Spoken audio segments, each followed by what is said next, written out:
I don't have much time. On the cold floor of this prison cell, I find myself desperate, scribbling this letter, not to simply recount the events that have led up to this, but as a warning to you all.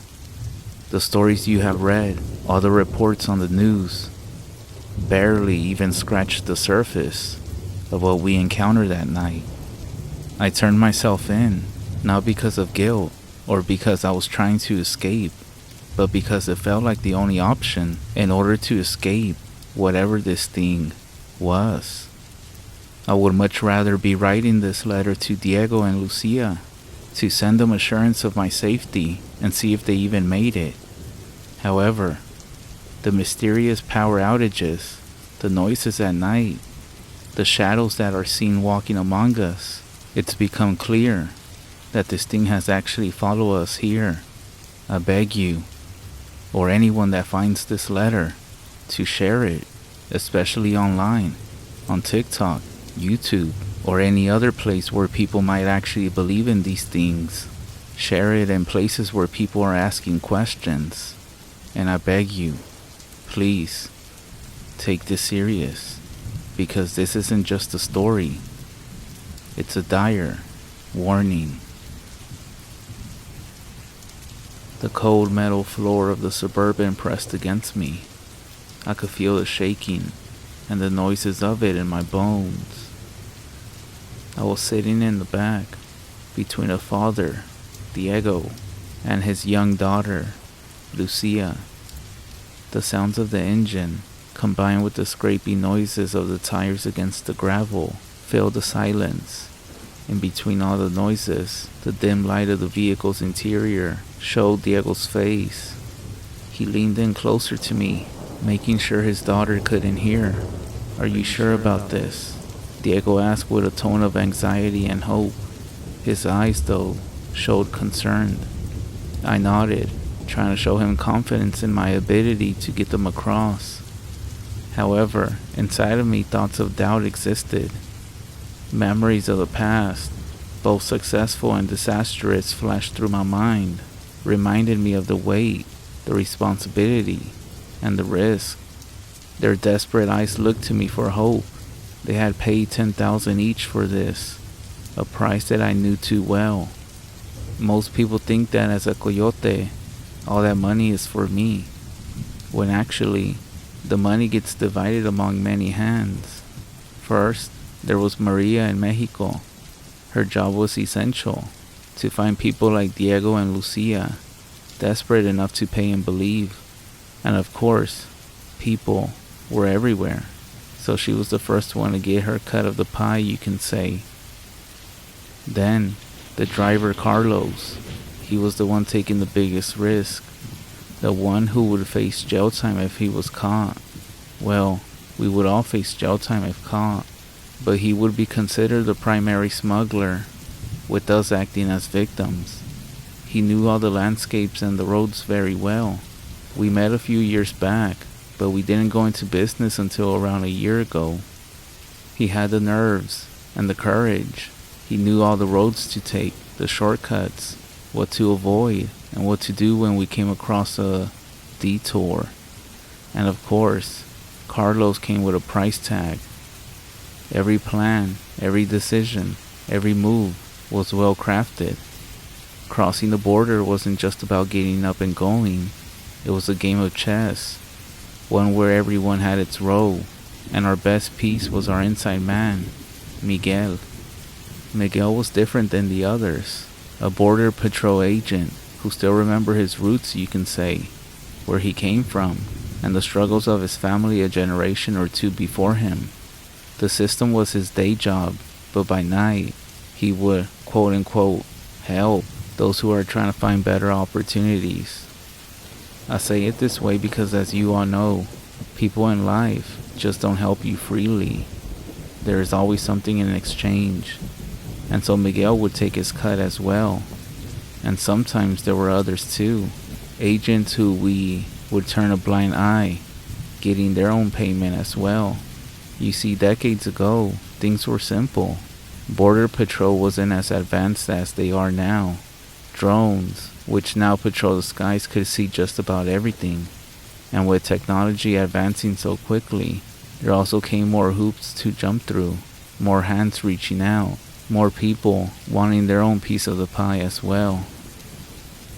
The checkpoint lights of the border seemed to welcome us as we approached, the huge lights slowing anyone to a stop and helping break the darkness of the night.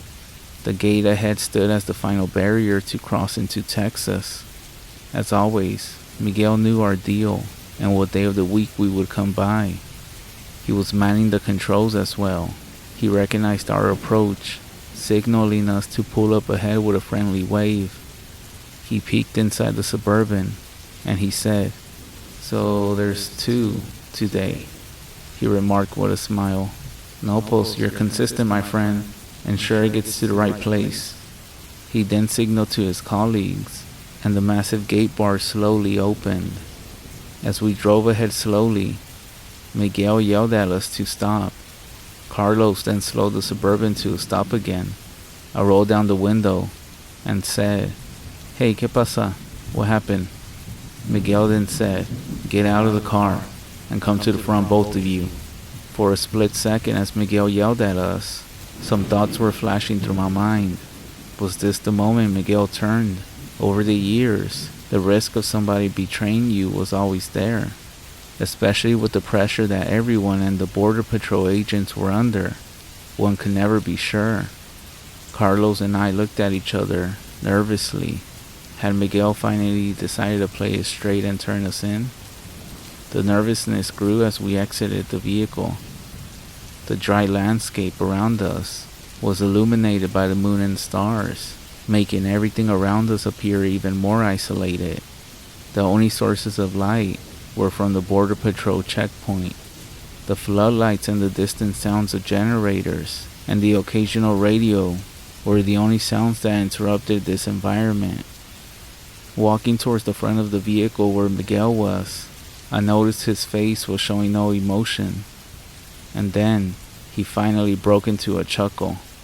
"Gotta keep you on your toes, amigo," he said. "Always making me sweat a little before letting me through, huh?" I said. Miguel was one of those jokesters who like to pull pranks and, as he said, keep us on our toes. I'm not sure if he did it on purpose or to throw his colleagues off. For example, one time he made everyone I was transporting to get out of the truck and quote-unquote search us. Then, Miguel's demeanor then shifted to a more serious tone. "Hey, listen, before I forget, there's something I think you should know. There's been some strange things happening lately." I stayed silent and nodded my head, urging him to continue. "It's the disappearances," he said in a low voice. "Whole entire groups have been vanishing. We had a family we let through earlier this week, and just last night, we found them." I held my breath. "What do you mean found them?" Miguel hesitated for a moment. "They were dead, but it wasn't like any scene I ever come across. The bodies, they were mangled, twisted in ways that don't seem natural. Their eyes were missing. It looked like some kind of animal attack, but it's nothing I had ever seen. The strange thing is, no bullet holes, no knife cuts. It's as if their bodies were broken and twisted everywhere. Even some limbs were ripped apart, and others twisted in ways I had never seen." I felt a shiver run down my spine. "Do you think it's something to do with the cartels?" He shrugged. "Could be, but even the cartels have a specific way to their madness. It's different. Like, I'm not sure, maybe someone or something, not human. It's weird. Just keep your eyes open and stay safe out there." I nodded. "Alright, you're good to go ahead," Miguel said. "But don't forget it." Climbing back into the Suburban, I got into the passenger seat, while Diego and Lucia stayed in the back. I could sense their fear radiating from their looks of concern. As far as Miguel's mention of it, I knew he was talking about the payment for the 2 passengers. Yet my mind kept circling back to his warning. Most stories and crimes from the border are always linked to the cartels, but the way Miguel had described this situation, it was disturbing. I used to work with other coyotes, but as time went by, I realized just how dirty this business could be when it's in the wrong hands. Their methods were evil, just thinking about the money, not the well-being of the people we were transporting, cramming people into the backs of the trucks, trailers like livestock, often without water. If they were pulled over, it was every man for himself. The ones who had taken the responsibility for those lives would bolt, leaving scared families to fend for themselves. You hear reports all the time. I think it was a few years ago when Houston police found a huge rig with about 100 immigrants trapped inside. Of course, we knew who it was and who did it, but it just shows you that once you get paid in advance, they don't care about you. There is one incident that stands out. Halfway through a journey, a young boy fell ill, most likely from the extreme heat and lack of water. He slowed the group down. The other coyotes, with whom I was working with back then, decided he was a liability. They actually wanted to leave him and his mom behind in the middle of nowhere. The argument became heated, and I stepped in, managing to persuade the group to let them stay. However, that incident was the turning point for me. It was no longer just about the money. It's more of sleeping without the guilt of things that you could have done in the past. They would abandon families halfway into the road. A father, a mother, a daughter, or son. It didn't even matter. If someone held us back, they would just be left alone. And well, this approach troubled me. They had already received their payment, and to them, anyone slowing the process was just added baggage. I had seen fathers get separated from their families, mothers left crying for their children. These were humans, and for them to turn a blind eye was just wrong. I decided to break away from this group of coyotes. It wasn't an easy decision, and it came with risk. Going without them meant that I had to build a new network, find people, and operate discreetly to avoid drawing attention from my former partners. But my guiding became clear: ensure the safety and well-being of every person under my care. Over time, I developed a reputation for fairness. Families trusted me to get them across because they had heard stories of my dedication. I may have charged less than the others, but I slept better at night, knowing that I wasn't sacrificing human lives. Furthermore, I would move people in much smaller groups of only couples or small families. The road was still dangerous, but now I had a plan. I was determined to make every journey as safe as possible. If a situation got risky at some points, we would stay in place for days until it was clear. I would always give the family the most a week to cross. If we didn't make it, I would rather return the payment than to put ourselves and them at risk. However, Miguel wasn't the last piece. The most significant cut went to Bill, a Native American who owned a vast, secluded farmland on the Texas border in Big Bend. His land was the safe passage, the bridge between dreams and reality. He demanded a steep price for turning a blind eye, for sheltering the hopeful souls on their journey. From the $20,000 I collected, only a fraction truly belonged to me. It was a risky venture, but to me, it was worth it. After successfully crossing the border from Ojinaga, the road ahead seemed both promising. The landscape transformed quickly, leaving behind the desert open landscapes and trading it for the beauty of the Big Bend region. This huge wilderness area seemed like the perfect cover. Our plan was to avoid the border towns and the watchful eyes of Border Patrol by cutting through the heart of Big Bend National Park. This road would lead us straight to Plata, Texas, where Bill was waiting. As we drove through, the landscape began to shift, a dense, small woodland between the mountains. This now meant that we were in the heart of Big Bend National Park. The natural beauty surrounding us was a testament to the park's untouched wilderness. However, with this beauty came an eerie silence, broken only by the sounds of our vehicle and the occasional rustling of leaves or distant animal calls. As Carlos drove ahead through the forest area, the dim glow of the dashboard was lighting up the interior. Carlos, always running his mouth, had been rarely quiet for a while. I took a deep breath and broke the silence. Do you remember what Miguel mentioned about those bodies they found in areas like this? I said, trying to bring in a little humor. Carlos took a deep breath. Yeah, even I heard rumors back in Ojinaga, but I brushed them off. I thought they were just that, rumors. However, I seen rumors that some of the local ranchers have stumbled upon bodies not too far from here. Not just any bodies, but ones that, well, they weren't right. I frowned. What do you mean? Torn apart. Some of the older folks in town were saying something about old legends, things that roamed the woods, especially near the border, Carlos said. You're talking about a chupacabra, aren't you? Carlos hesitated, then nodded, among other things and rumors.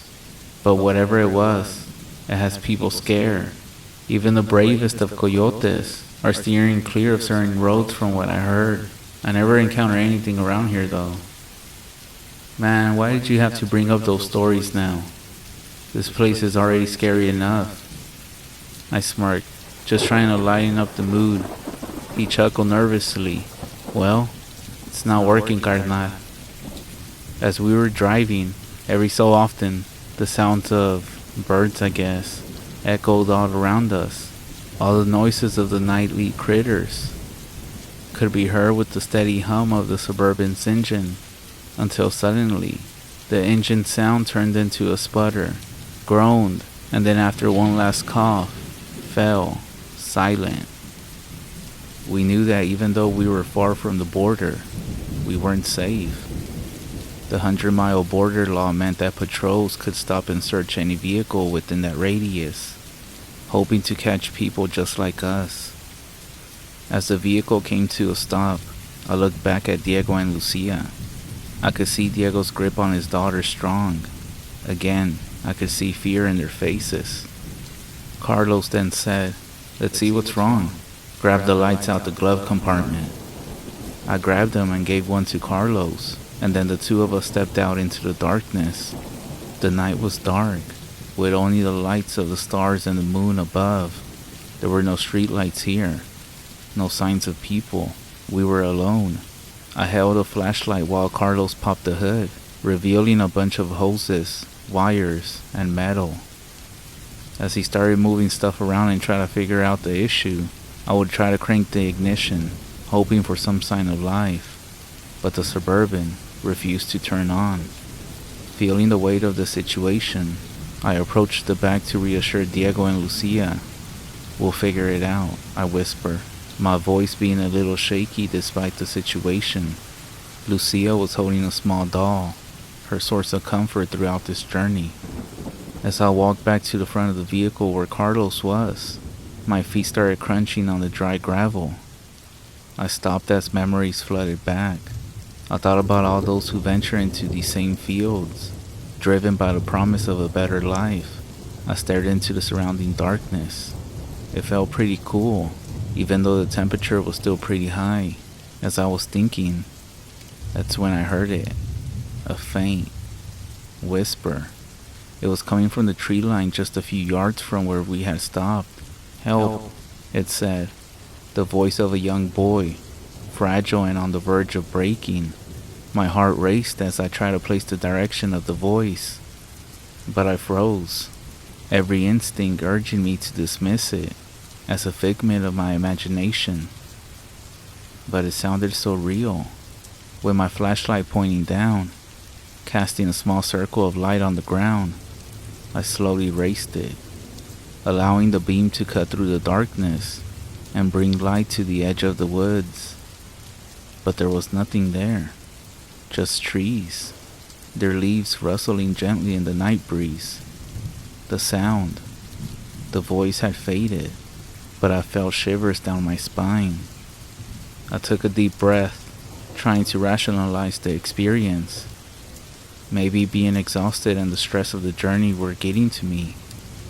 Maybe it was just the wind playing tricks, but I couldn't shake off the feeling that I had actually heard something. Actually heard someone, that is. Nervously, I made my way back to the front of the Suburban, where Carlos was still trying to figure out the engine's issue. As I approached him, I could hear him saying words under his breath, cursing at the vehicle. "Carlos," I began, my voice low and cautious. "Did you, hear that just now?" He paused, looking up from the engine with a confused look. Hear what?" "A voice," I replied, swallowing the saliva in my throat. "From the woods. It was somebody saying help me." Carlos stared at me for a moment. The thought of hearing a voice was both scary and unexplainable. "Ya no andes chingando, cabrón. Stop fucking around, dude," he said. We both stood still in silence, with only the calls of the night critters and the trees making sounds. The weight of our situation, combined with this experience, made the night feel even more scary. While waiting for the engine to respond, Carlos and I leaned on the vehicle's frame, both of us trying to plan out our next step. "Well, Bill's farm isn't too far from here," Carlos said, wiping the sweat from his face, even though it wasn't that hot. "If the Suburban doesn't start, we could possibly make it in foot in a couple of hours." I nodded, processing the idea, as it was our only option. With a heavy sigh, I made my way to the back of the Suburban, deciding to discuss the possible plan with Diego and Lucia. As I was walking back, I kept looking at the tree line to see if that voice would call out again.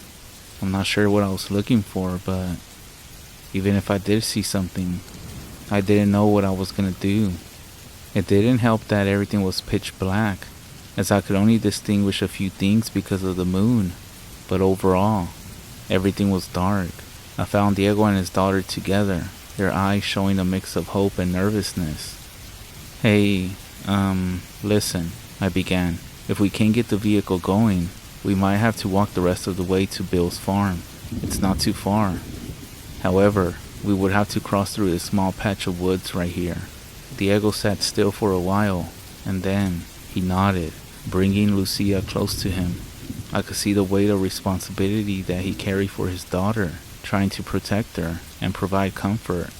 I continued, "It's gonna be a long walk, but I promise you, it's safe." After talking with Diego about the plan and trying to make sure that they were okay with it, I turned my attention back to the hood of the car and to Carlos. But as I approached the front, the engine was quiet, the hood was still up, but Carlos, who was just there moments ago, was now gone. A rush of panic went through my whole body. The area was silent, except for the distant chirping of crickets. This is the reason drivers get paid, I thought to myself, trying to use my sense of humor to overcome the fear. Every story, every warning about the dangers of these roads rushed back to me. "Carlos," I called out. The weight of silence bore down on me, making my voice actually sound low. I took a few steps in front of the Suburban, shining my flashlight around. There was no trace of him. I circled the vehicle, praying that maybe he had just gone off to relieve himself, or that he was trying to find a better view, to see which way we could go. But there was nothing, no sign of him. My mind started to race to all things. Did he go to find help? Maybe he heard something, or saw a patrol and decided to hide. The possibilities seemed endless, and none of them were reassuring. That's when I felt a chill run down my spine, as I thought back to that voice from the tree line. However, pushing aside the fear that I had, I knew I had to do something. I started to shine my flashlight everywhere, sweeping the area, looking for any sign of him. "Carlos!" I called out again, louder this time, hoping that he would answer. Suddenly, from deep within the trees, I heard a faint chuckle, followed by a voice that I instantly recognized. "Hey, over here! We need to cut through here. It's the fastest way to Bill's farm." As the voice of Carlos came from the tree line, a confused feeling and concern gripped me. Why did he venture off without us? What could have possibly made him go disappear into the dark woods? Without a word, that is. I squinted my eyes, trying to make out more than just a faint shadow of Carlos against the trees, but the trees and the night sky covered him. The weight of bearing bad news was never easy, but I had no choice but to tell Diego that we would have to walk. As I turned, I was met with an unexpected sight, causing me to leap back in shock. Diego was standing there, inches from me, with Lucia clutching his hand. My heart raced, and a rush of adrenaline left me. "Geez, Diego, don't sneak up on me like that, man," I said, with my voice slightly shaky from the sudden surprise. Diego raised an eyebrow, a mix of concern on his face. "Hey, sorry," he replied with a grin.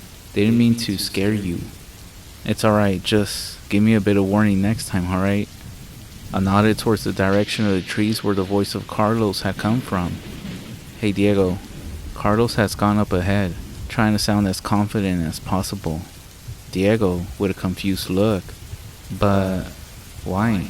Without telling us a thing, why would he do that?" "I'm not sure, man," I replied, "but I heard his voice from the trees right there. I know he's waiting, so we should hurry up and regroup with him. Bill's farm isn't far, and we can make it if we move quickly. Let's go get the backpacks from the sub, and then we'll start walking towards the woods." As we went back to the Suburban, everything just seemed off. As we started walking a few feet to where I had seen Carlos by the tree line, that's when I heard it, another voice. "Hey, ¿a dónde van? Where y'all going?" It was unmistakably the voice of Carlos again, but this time it was filled with confusion. I turned sharply in the direction of the second voice, my flashlight revealing the familiar face of Carlos, looking just as confused as I was. As I looked back towards the tree line where the first voice had come from, there was nothing. No sound, no movement, just the stillness of the night. Diego stepped in front of me, with his voice shaky. "What's going on?" Carlos, now clearly behind us standing by the hood of the Suburban, looked at the tree line with a suspicious look. "Hey, I just went to the trees to take a leak.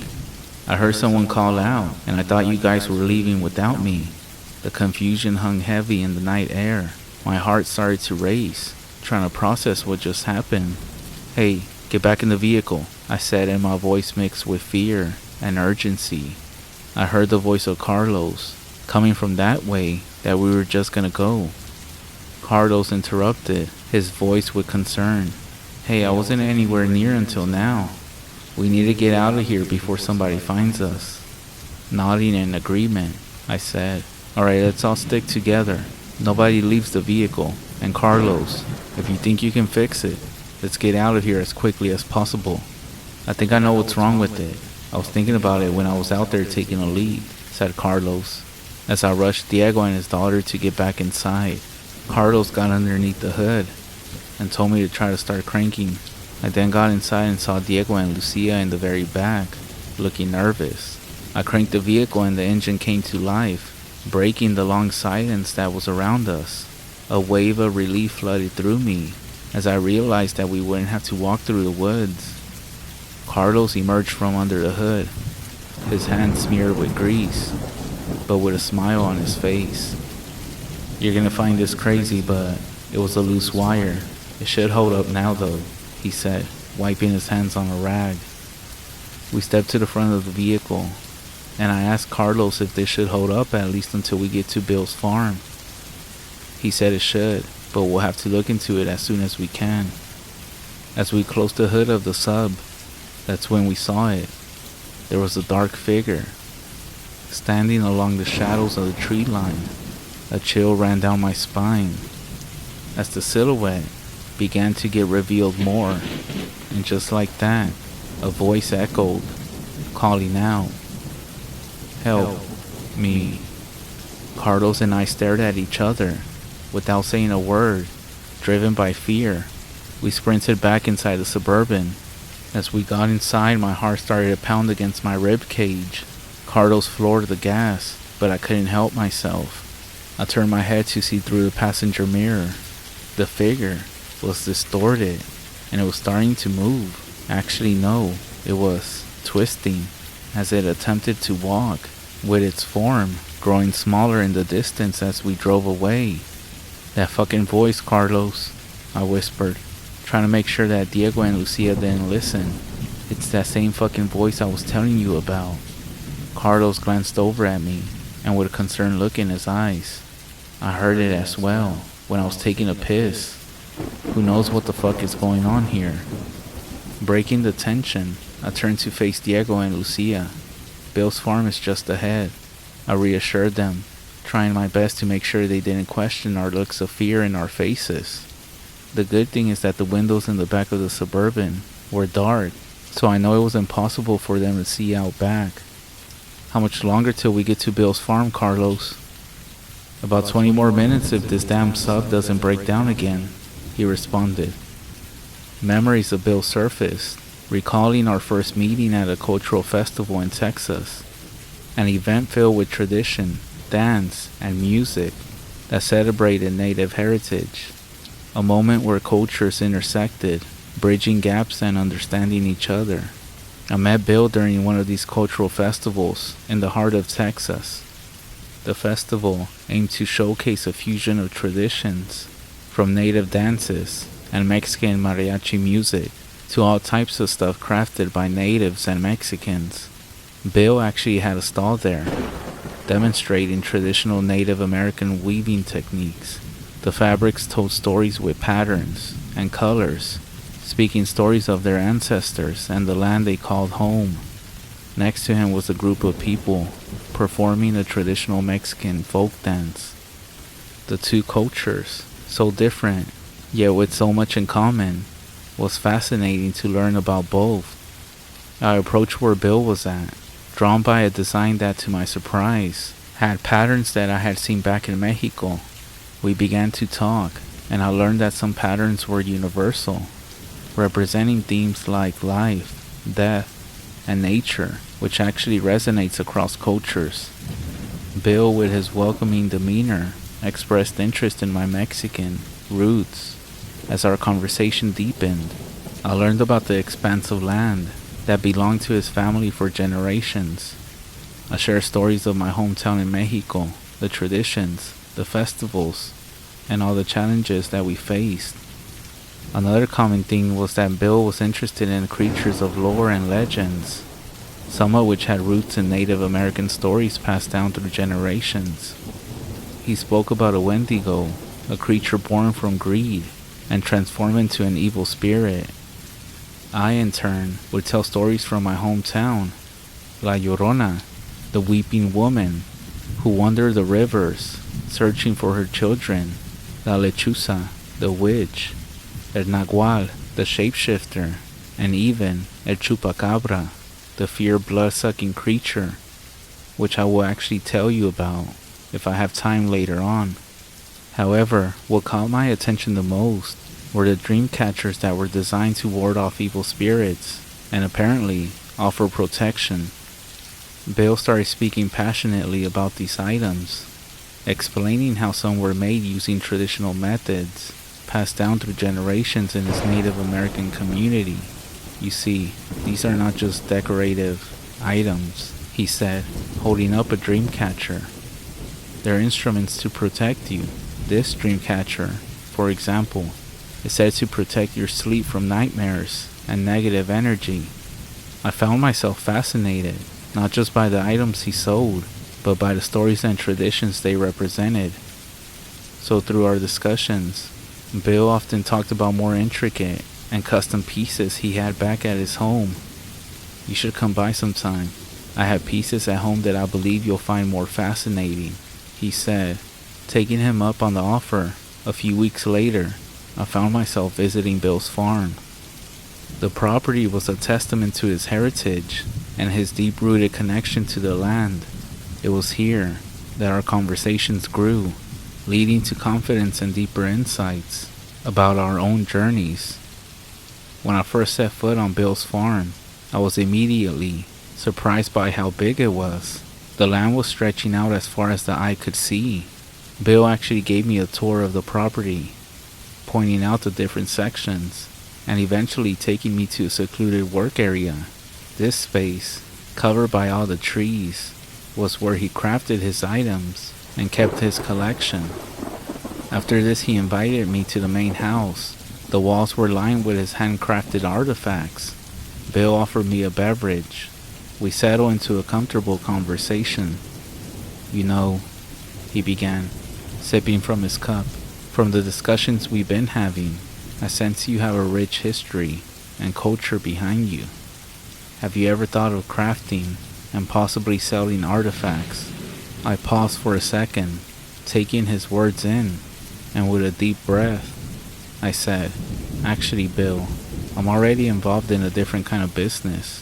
What I would like to discuss is the possibility of using this land of yours as part of that business." Bill took a moment, processing what I had just offered. He studied me for a long moment, the weight of my request evident in the air between us.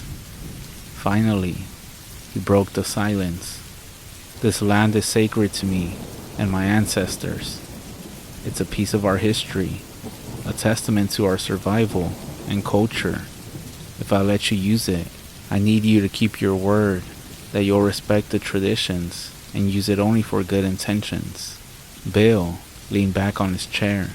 "For every person you bring through this land," he began, "I will need a certain percentage. This land isn't just a piece of property. It's a part of my tradition, of my ancestors. Using it this way comes with its own cost and risk." We shook hands, sealing our agreement. As I made my way to the door, ready to leave, something caught my attention. There was a streak of what seemed to be black dirt or black dust lining the door frame. Curious, I pointed towards it. "Hey Bill, what's this for?" Bill hesitated for a split second. Then he said, "That's black ash." Then, in a low voice, "That's to ward off yenaglooshi." His simple answer sent a shiver down my spine. I didn't ask him who yenaglooshi is, but I figured it was some kind of spirit, similar to the other ones that he had told me about when I was asking him about the dream catchers. And that's how me and Bill became partners. I had been using his farm for a while, and as a bonus, he treated us like royalty when we were there at the farm. He got along with everybody. After about 30 minutes and seeing familiar landmarks appearing, I realized we were approaching Bill's farm. As Carlos drove the Suburban down the driveway leading to the main house, the land was very calm. Instead of animals grazing, the goats and sheep were laying dormant, apparently in a deep sleep. The closer we got to the main house, the more a creepy feeling came over us. The whole house was completely dark, no light filtering from any window. All the normal farm sounds were missing. Carlos brought the Suburban to a stop and said, "Something doesn't feel right," he whispered. I tried to remain optimistic and said, "Maybe Bill just went to sleep early." That's when Carlos pointed to the front door. It was slightly open, swaying gently with the breeze. "Or maybe something's wrong," he said. Suddenly, the stillness was shattered by a distant scream. I reached and grabbed the flashlights. "We need to check this out," I said. Carlos then nodded. As we both got off, I approached the back door and told Diego, "Hey man, we're gonna go inside and see where Bill is at. Stay here and we'll be right back." He simply nodded, still holding Lucia in his arms. As we approached the front door, I noticed signs of a struggle. A broken lamp was laying on the ground, the glass reflecting the moonlight, tools and a basket of veggies laid on the ground as well. As we entered the house, the beam of the flashlight revealed the living room in a mess. Chairs were overturned, and a framed picture of Bill with his family was laying broken on the floor. Carlos called out, "Bill, are you here?" His voice echoed through the silent house. Suddenly, from upstairs, we heard a small whimper, followed by a hushed voice murmuring. Drawn towards the sound, we made our way up the creaking staircase. The voice was growing louder, and as we reached the top of the stairs, we saw Bill. He was seated in a circle of what looked to be salt, surrounded by lit candles, holding onto a worn-out book, his face pale, looking up, revealing a mixture of relief and fear. It looked like he was praying. He then looked at us and said, "The movement of people across the land, especially during the night, has disturbed the resting places of such things." His face then turned towards the window, opposite of us, where I saw a shadow quickly move out of sight, and then he looked back at us and whispered, "Yenaglooshi is here."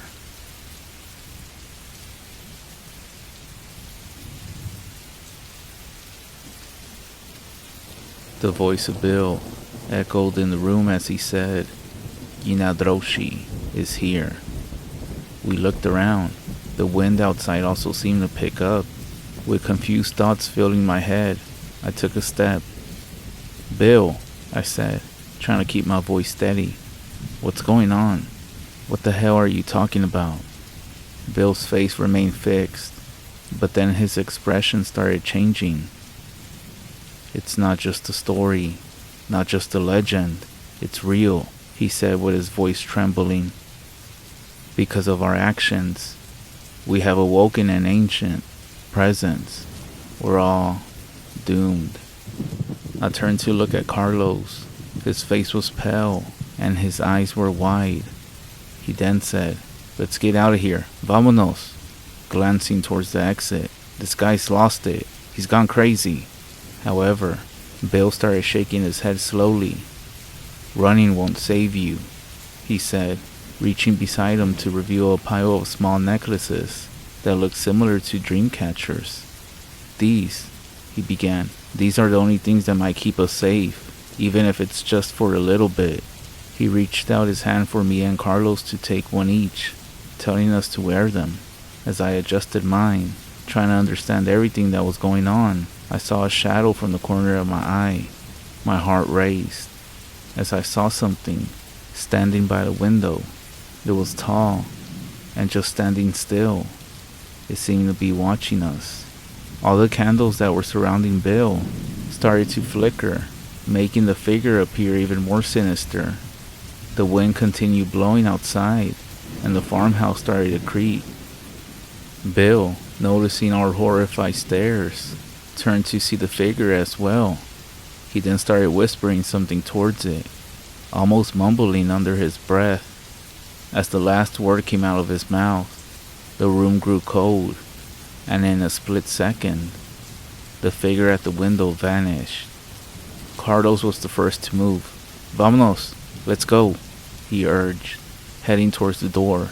Bill, who was holding onto a worn-out book, quickly followed him, and I was right behind them.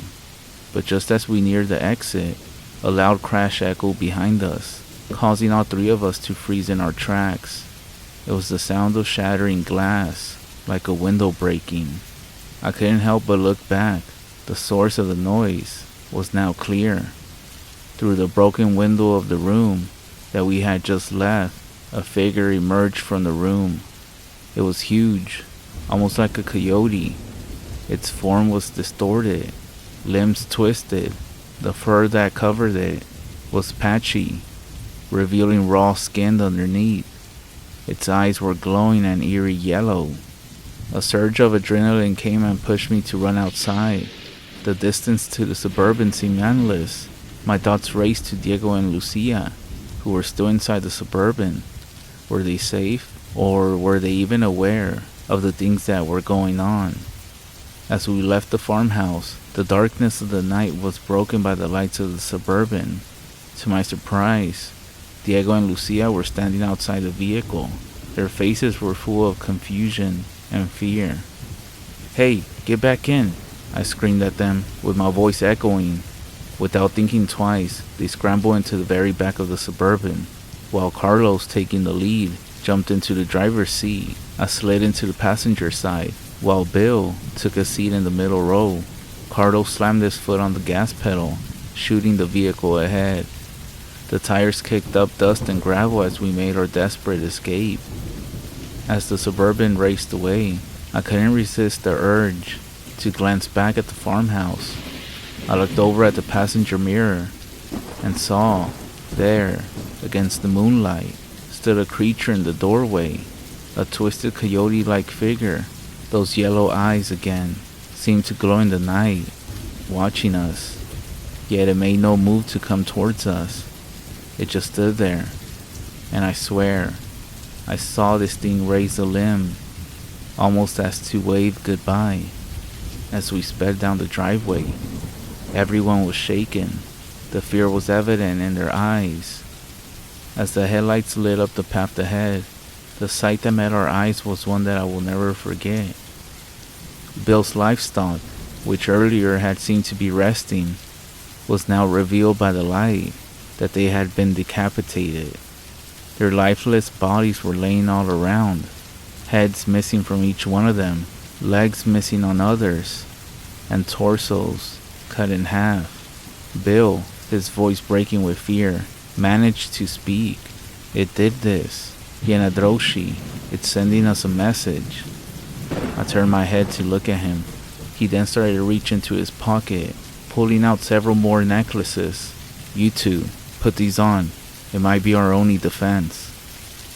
Diego and Lucia, who were still processing everything that just happened, I know they were still somewhat confused, so I simply told them to. "Dice que se pongan los collares, por favor. Please put on the necklaces." They both then quickly took the necklaces from Bill and put them on. The Suburban's tires crunched against the gravel beneath.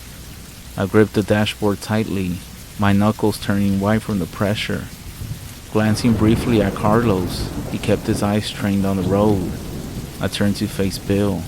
"Alright, Bill, what the fuck is going on?" Bill, who was just staring down, looked up at me.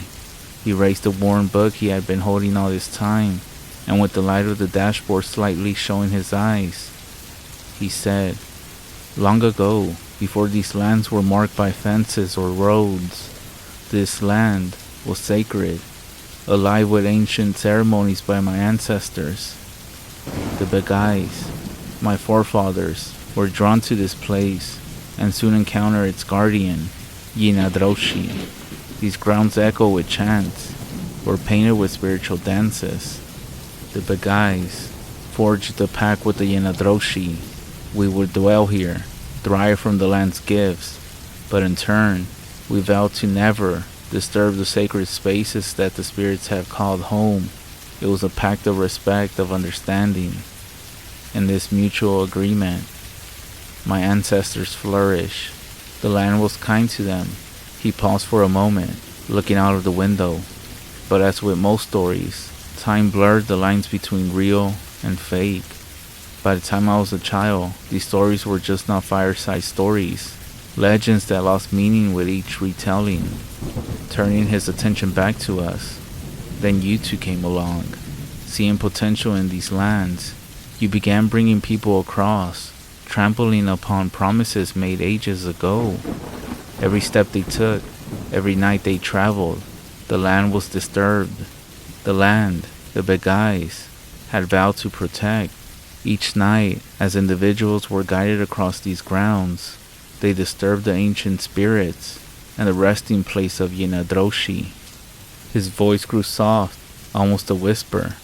I began to notice, feel the changes around. The land seemed to cry out, its once welcoming embrace, now cold. Digging through the books of my family's history, I discovered everything, and I realized what we had done. He pointed around with his hands. All the items you saw in the room back at the farmhouse, the salt, and the words I was saying, the candles, were my desperate attempts, my plea to yenaglooshi, to tell it that we didn't mean harm, to ask him for forgiveness. With this, Bill looked down and stood quiet. The voice of Carlos trembled slightly as he spoke. Look, we got Diego and Lucia with us. We can't just keep driving. We need to do something. Being out here in the dark isn't helping either. Border patrol could be anywhere. We need to find a secure spot. I nodded. I was struggling to believe anything that was happening or going on. Yet I know what we saw back at the farmhouse. These necklaces, Bill, I began, glancing at the charm around my neck. Are they going to keep that creature away from us? Bill looked up at me, his eyes filled with both hope and doubt. They are simply crafts that I used to make that my father taught me. I read in this book that they are used to ward off evil spirits around us, and I believe they can offer some protection. But against the yenaglooshi, I can't be sure. I turned to look at Diego and Lucia in the very back. Lucia was holding on to her father Diego, her face buried in his shoulder. Carlos, keeping his eyes on the road, turned and told us all. There's Alpine, not too far from here. We can find a small motel for the night, just a place for Diego and Lucia to rest while we figure out our next move. I chimed in. Sounds like a plan. And Bill? I'm not sure, man, but I hesitated, trying to find the right words. This issue that you have has nothing to do with us. Bill looked straight ahead and then slowly turned to meet my gaze, his voice steady. This has everything to do with us. Every single one of us in this car. We cannot run from this forever, he warned. We might avoid it for a while, find some temporary safe place, but it will always be there, lurking, waiting in the dark. The only true way out of this is to seek a cleansing from a medicine man. Carlos then turned around. A what? A medicine man? What is that? Bill sighed, taking a moment to gather his thoughts. A medicine man is someone who can heal others. Not only that, but they're a spiritual guide. They have the knowledge and understanding of rituals and ceremonies. They have the power to cleanse people, places, and even objects of dark energies and spirits. If anyone can help us, it would be a medicine man. The eyes of Carlos opened up, and he nodded slowly. I get it now.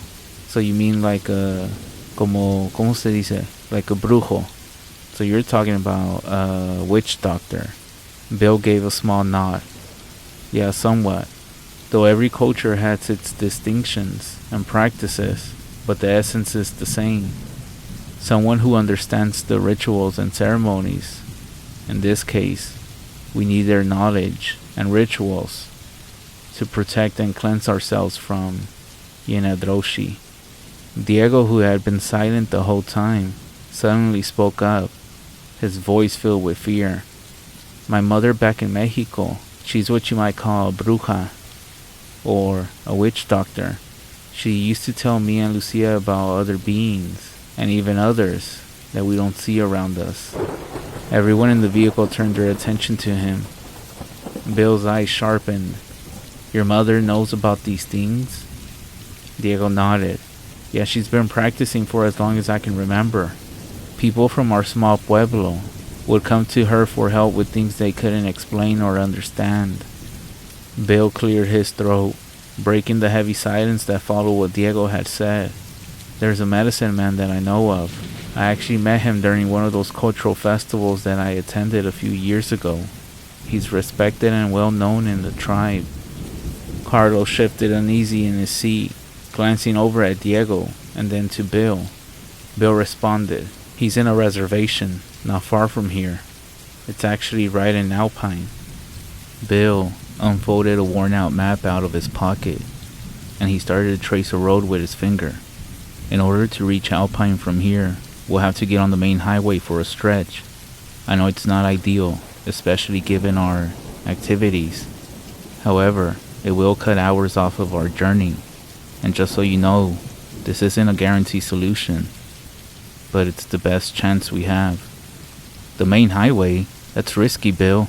We're already trying to lay low, and the highways will have patrol cars, I said. Bill's eyes then locked with mine. I understand the risk, but we have something more serious behind us. Time isn't on our side. These back roads are twisty, poorly lit, and they add time to the journey. The highway, on the other hand, is direct and fast. Carlos then said, and it's more open. If all of this is true, and it will follow us wherever we go, then it will have a harder time catching up on a wide open road, I think. Bill then continued, once we're past the main stretch of the highway, I know a series of back roads that will take us straight to the REZ, away from any dangers. Alright, Bill, let's hope the highway is quiet tonight. As I mentioned in my previous letter, we always placed our trust in Carlos when it came to driving. Yet, this time was different. All our previous travels, following well-known roads we'd taken before. But now we had found ourselves threading through the unfamiliar countryside. As the hum of the engine filled the air and the miles rolled past, thoughts consumed my mind. The events of the day, once seeming so normal, had taken a dark and unexpected turn that I could never have imagined. I looked at the road in front of us, endless possibilities and so many dangers. The adrenaline rush from earlier began to go away. It was replaced by a sense of dread. I had been involved in several high-risk operations before, running from law enforcement, dealing with unexpected complications, but nothing like this. This felt different, supernatural. The things we had seen, the stuff Bill was talking about, it was all stuff straight from a horror film, only this was no movie. This was real life. The heavy weight of fear pressed down on me. Were we actually being hunted by a creature of legend? Did the actions we had done, or even the actions of Bill's ancestors, really did have consequences? How did a normal weekend like this go wrong? I glanced at Carlos. His face was filled with worry. As he gripped the steering wheel, his knuckles were white. He too must have been questioning everything, wondering how he ended up in this situation. Behind us was Bill sitting with a pensive look, his knowledge of the creature and what he had discovered possibly weighing heavy on him. This line of work is filled with known dangers, but there's also a certain code that we all understand. Along the border, there are trails and concealed roads that are passed down through word of mouth back in Mexico. These networks of towns and hideouts have been established over the years, and even though different coyotes might be in the passage, the roads remain the same. This shared knowledge sometimes means that we cross roads with other people. Such was the case about a year ago. We were escorting a family of 4. The night was calm and quiet. We were guiding the family through a secluded trail when the narrow pathway suddenly expanded into a small clearing. Not surprised, we stumbled upon another group. The leader, or at least what I assumed was the coyote, a tall white guy, with scars crisscrossing down one cheek. It turned out that we had both decided to use this spot as a pickup for the people that we were crossing over. We had already told the family's contacts to meet us there, but the other group wasn't so friendly of sharing the space. Carlos attempted to diffuse the tension, saying that we will leave and return in a few hours, but I guess they didn't want to hear it. The situation spiraled, and before we knew it, guns were drawn, and threats were being shouted. Eventually, the tall white guy, quote-unquote, granted us to leave and told us to not come back, and we actually relocated about 30 minutes away. Relieved, we settled down for the remainder of the night. However, I was awoken by the sound of gunshots, jumping me awake to the sight of our camp being destroyed. Some of our backpacks had been trashed and looted.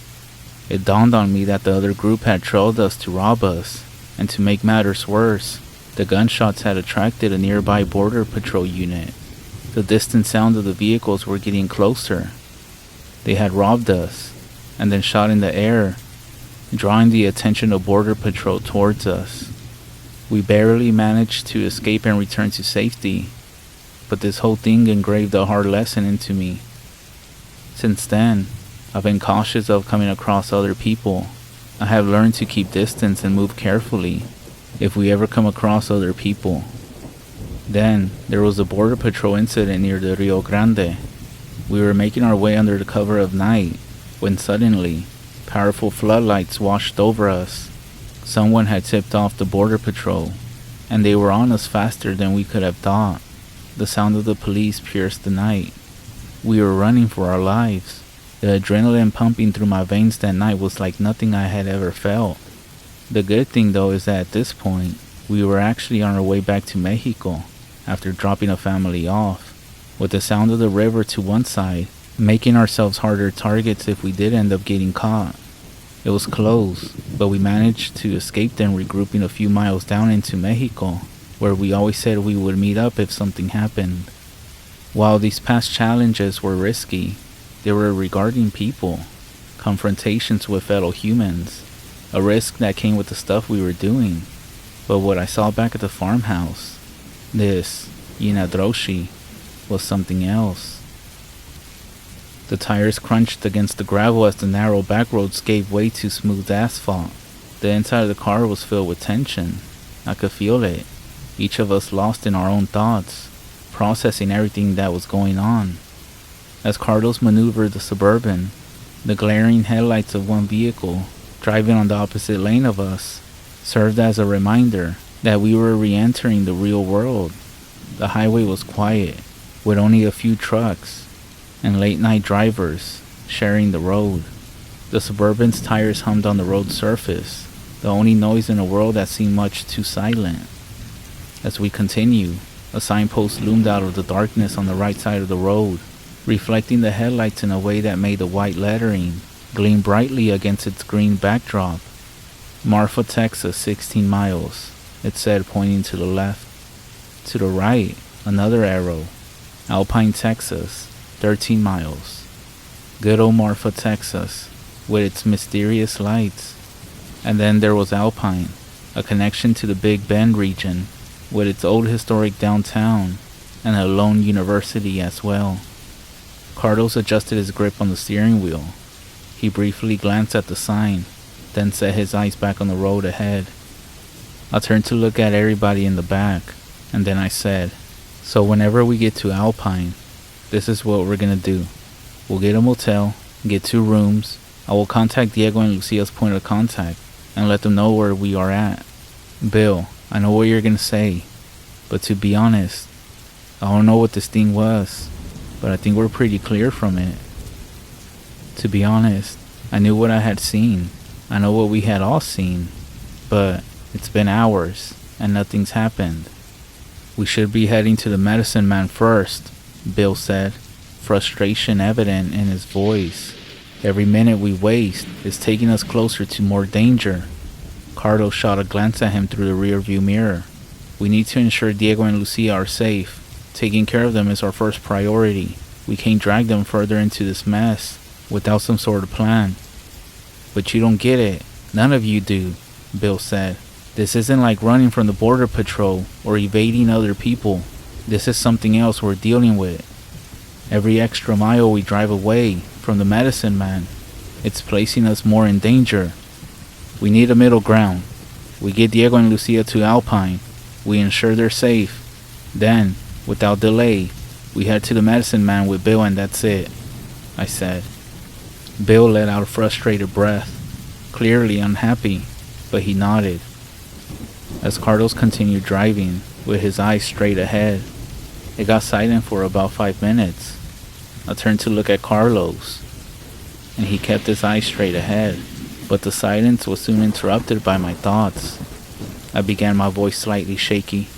"Remember Miguel's warning back at the border about the families disappearing?" Carlos exhaled deeply. "Yeah, I remember. He told us to be more cautious in this area. Remember the other stories I had heard of people who went missing? And when they were found, their bodies were twisted in ways you couldn't imagine. his voice lowered, filled with dread. "Do you think this creature, this thing we encounter, could be behind it all?" Bill's head snapped up, and with a voice of concern, "What exactly did Miguel say?" he pressed. Carlos hesitated for a moment, gauging Bill's reaction. He spoke of stuff that had been happening to people, and not just disappearing, but when some of them were eventually found, they were unrecognizable. Their bodies were mangled.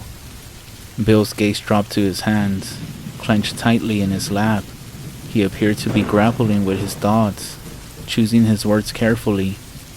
"There are stories I have heard." "Fuck!" shouted Carlos. The familiar hum of the Suburban's engine began to sputter sounds, similar to the ones we had heard when we were driving to Bill's farm. Carlos gripped the wheel tightly as he quickly looked at the dashboard. "Chingada madre. Fuck," he said, wielding the engine to maintain its momentum. But the sputtering got worse, becoming more desperate. "Hijo de su puta madre," Carlos said, smacking the steering wheel in frustration. His face was a mix of panic and disbelief, eyes darting to the fuel gauge, which still showed half a tank. Then, the engine struggling sound let out one final, defeated cough before it gave out completely, sliding the vehicle into eerie silence except for the rolling of the tires against the asphalt.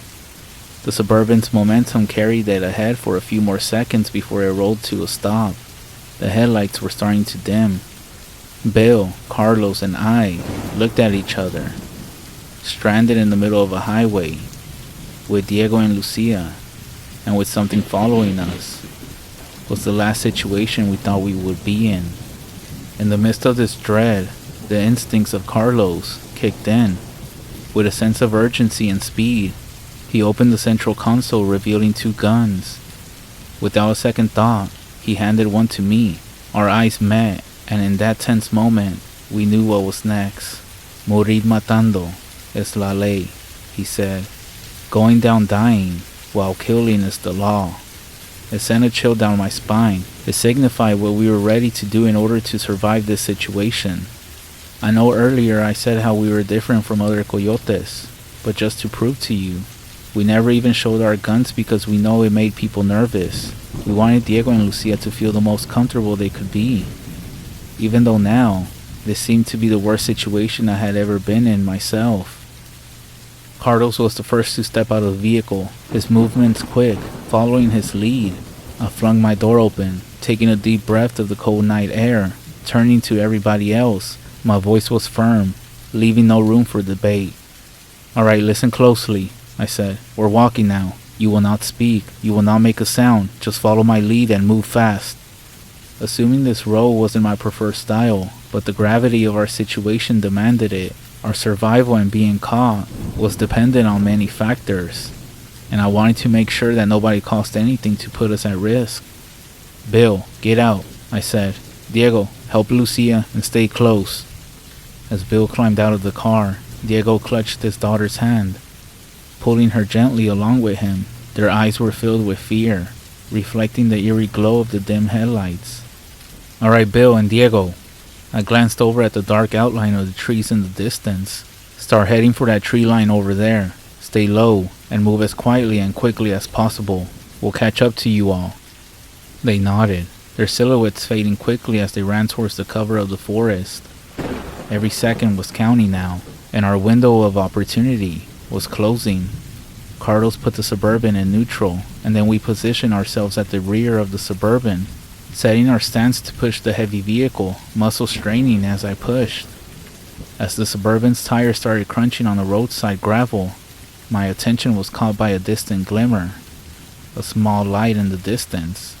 Unmistakably, a vehicle approaching.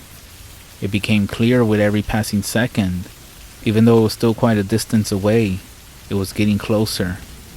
"We need to hurry, there's a car coming," I urgently said to Carlos, with the weight of the Suburban starting to feel more heavy. "I see it," Carlos said while pushing.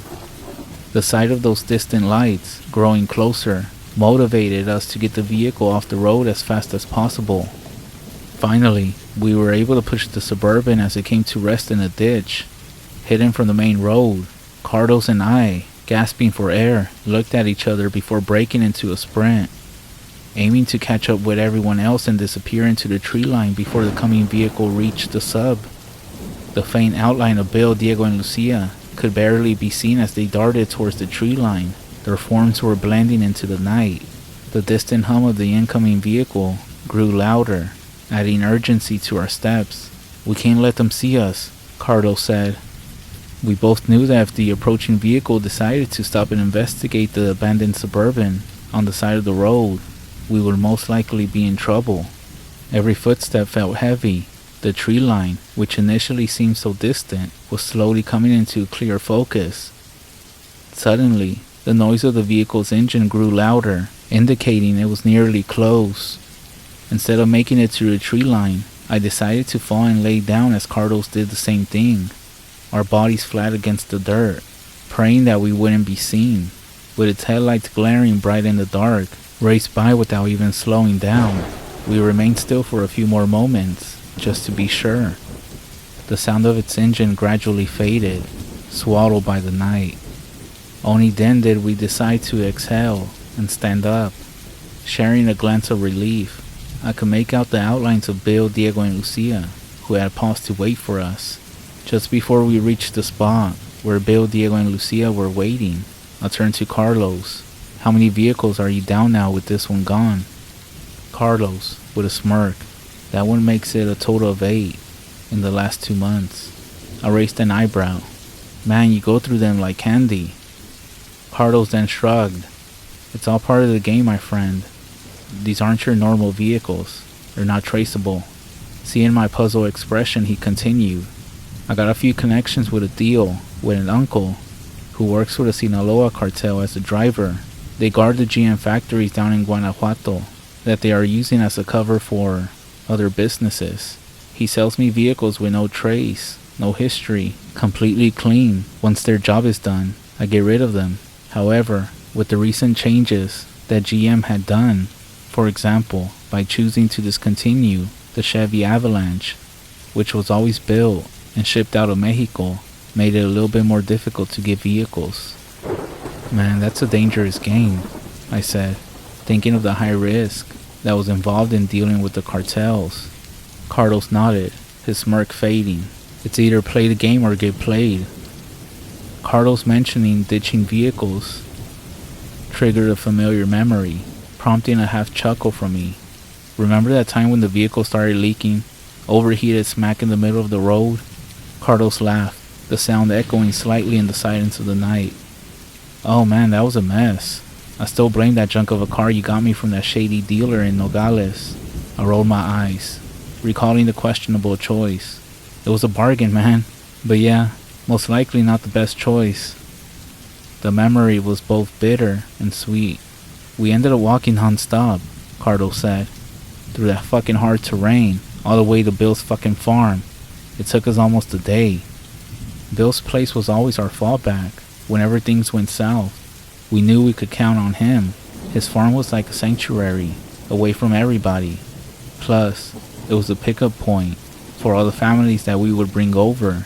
After the lesson we learned from the white guy that robbed us, we learned it was better to have a connection on this side of the border instead of relying on a motel, street corner, or even a store for pickup."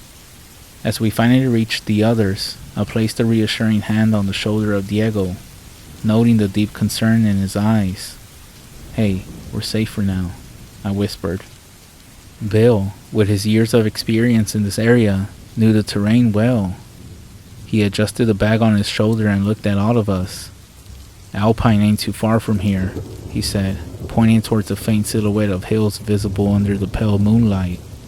"We just need to cut through the woods and stay out of sight." As we started walking into the woods, I looked back to see the Suburban. It was completely pitch black, and for a quick second, I swore I was going to see that coyote figure, standing somewhere in the open field looking at us. But there was nothing. As we walked into the woods, Lucia, clinging to her father Diego, kept looking around. Then, Diego's voice trembled. "Hey, What about entering Alpine at this hour? Isn't that risky? Bill nodded. Diego's right. Arriving in the middle of the night, especially under these circumstances, might draw unwanted attention. Diego, his voice filled with anxiety, surprisingly started speaking more, as if something had changed. I was shocked. What about that thing? Are we really gonna spend the night in the woods with that thing lurking behind us? Diego said. Lucia clung stronger to her father, her eyes filled with fear at the mention of this. Carlos glanced at the charm hanging around his neck, its gleam reflecting the faint moonlight. These necklaces, he said, gripping it tightly. They're supposed to keep us safe, right? Bill nodded and said, they're supposed to ward off evil. As long as we keep them on, we should be safe. But he hesitated for a moment. It's important that we don't remove them, not even for a second. Lucia then started looking at her own little necklace. But what if that creature doesn't follow us? Maybe it lost our trail, or maybe it wasn't even after us. Maybe it's just out there, I said. Carlos raised an eyebrow. It is weird though, if we did indeed encounter that thing. Why isn't it chasing us? And why did it let us get away? Bill, looking at us, responded. There are things that just operate in ways we don't understand. Sometimes they hunt, sometimes they observe, and sometimes they just want to put fear. Diego then said, so you're saying we might be safe here? Bill exhaled slowly. I'm saying we have to be cautious and rely on our wits. These necklaces will provide protection, but we should not get carried away. Carlos then chimed in. It's been a long day. Maybe it's better if we find a spot and rest for the night here in the woods. At least for the next few hours till the sun comes up. Yeah, that sounds good. We'll find a spot deep enough in the woods, maybe in a clearing. With the plan set, we began walking deeper into the woods. Every leaf and every snapping twig made our hearts race, reminding us that the unknown lurked in the unseen spaces around us. Eventually, after what felt like hours, we entered a small clearing. The trees were parted just enough to allow glimpses of the moonlight. Carlos scanning the area. This will do. We should rest here for a bit, he said, his voice echoing slightly in the stillness of the night. Alpine is basically 30 more minutes that way. Let's rest and go into town once the sun rises, Bill said. We sat down and took a moment to catch our air. I approached Diego and Lucia, who seemed extremely tired, sitting beside them. I offered a reassuring smile. Ya mero llegamos. We're almost there, I whispered. Once we get to Alpine, we'll find a motel for you both. A safe place where you can rest, and then you can call your pickup to let them know your location. Everything will be okay. Maybe if I have time, I'll explain why when we cross someone over, nobody is allowed to carry a cell phone. Nobody, not even ourselves. Phone numbers were to be remembered. But let's just say that we didn't want no crazy emotional decisions being made by anybody. Not the family, not the people, and not even ourselves. We were to be disconnected from technology for a few days until we could make it. In case you didn't know, cell phones are traceable, and if you have time, I want you to look up what a geofence location warrant is. It's basically a warrant, or a system, that law enforcement reaches out to Google or any phone carrier, and they can request a list of cell phones that have been connected to a cell phone tower from that radius, and this is how they can track you down.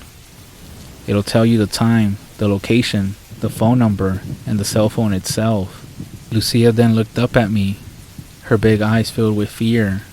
Diego, placing an arm around his daughter, gave me a nod of gratitude. Confiamos en ti, gracias. We trust you, thanks, he murmured. The clearing had now become a resting stop for all of us.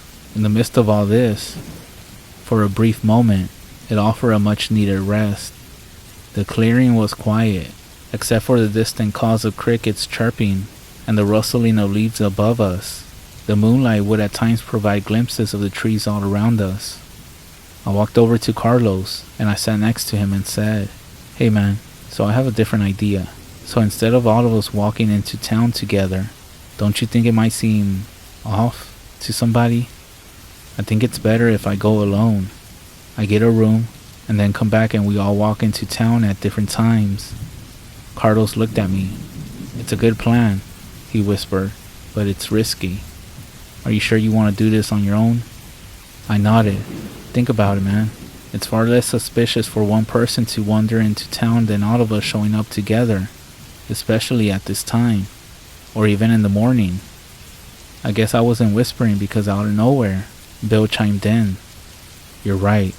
Alpine isn't too friendly to strangers, especially with a border patrol station in town as well." Carlos reached into his pocket, handed me some cash. "Here, this should cover the room and anything else you might need." I went up to Diego and Lucia and explained to them the new plan. Lucia just kept staring at me with her eyes wide open. Diego looked at me worried, and I said, "Hey, no te preocupes. Don't worry. I'll be back in a few." I know there was a huge fear building up inside of him. How many stories had he heard of coyotes abandoning families and even couples, leaving them for dead? Diego didn't know me on a personal level, but I know we connected through word of mouth. As I said earlier, I was known for my safe reputation. "Stay close to Carlos. He will take care of you both," I told him. As I started walking back towards the woods and continued my walk, each rustle of leaves or snapping twigs sent my heart racing. I could see the town coming into view as I got closer to the tree line. Gun in hand, I tried to regulate my breathing as well, telling myself that the mysterious creature wouldn't leave the property of Bill. It hadn't followed us so far. Bill seemed to know about what was going on. He always spoke of how the land had traces to his ancestors. Spirits and the unseen were topics that he always enjoyed discussing every time we met at his farmhouse or at the festivals. Maybe the creature was bound to the land, or maybe there was something else, keeping it at bay. You see, being in this business, you knew all the towns close to the border. However, getting there from the middle of nowhere was a whole different task. It seems like Bill was right. He was real familiar with these areas. Pushing aside the hanging branches, I began to notice the first signs of civilization. The distant sound of a car engine, the faint glow of lights, was close. I just had to hold my nerve a little longer. The woods started to get thin, and soon I found myself on the outskirts of Alpine. The streets were mostly alone, with just a couple of stray cats darting between parked vehicles. I kept my head down, making sure that I drew as little attention to myself as possible. With the border patrol station nearby, I couldn't afford any slip-ups. I couldn't afford a single mistake. After another 10 minutes of brisk walking, I spotted it. The motel. Its neon sign flickered, just as I remembered.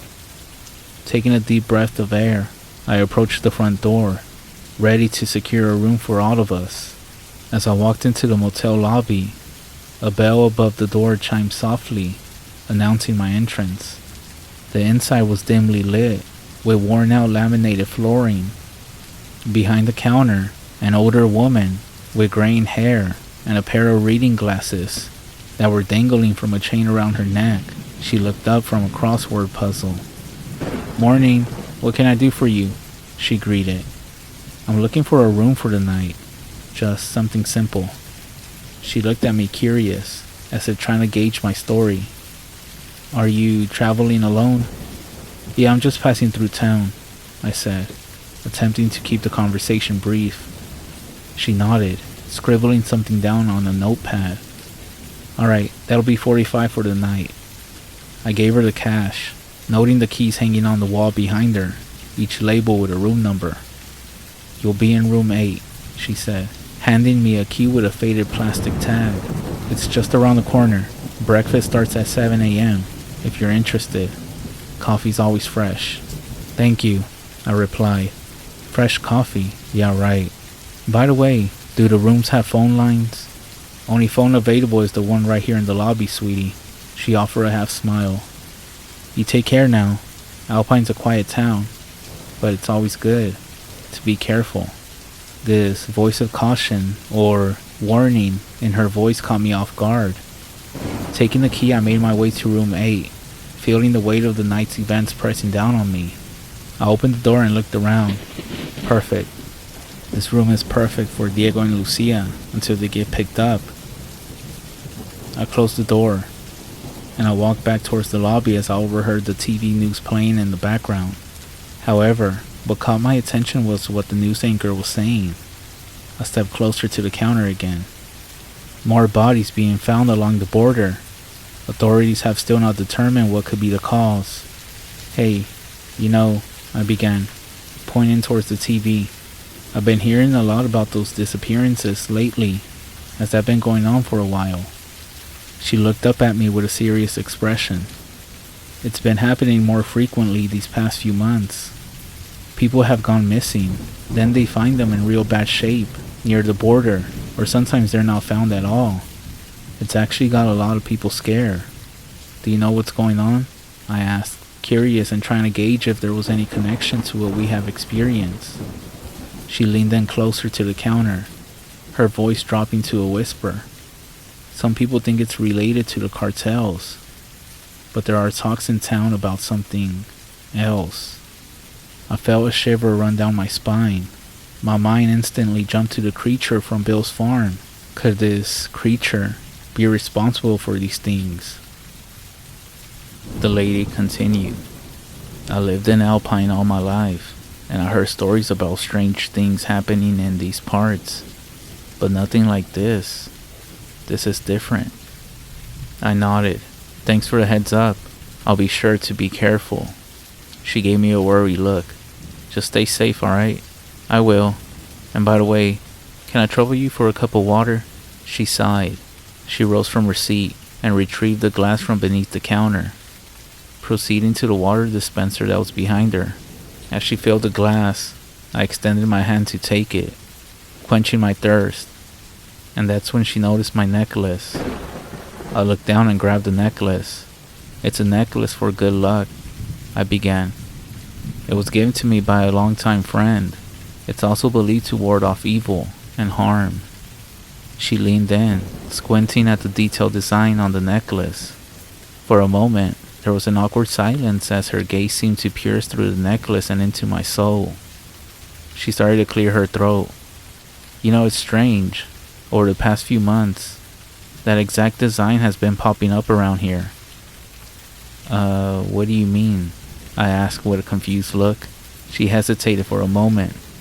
Those disappearances you were talking about, she whispered, her voice trembling slightly.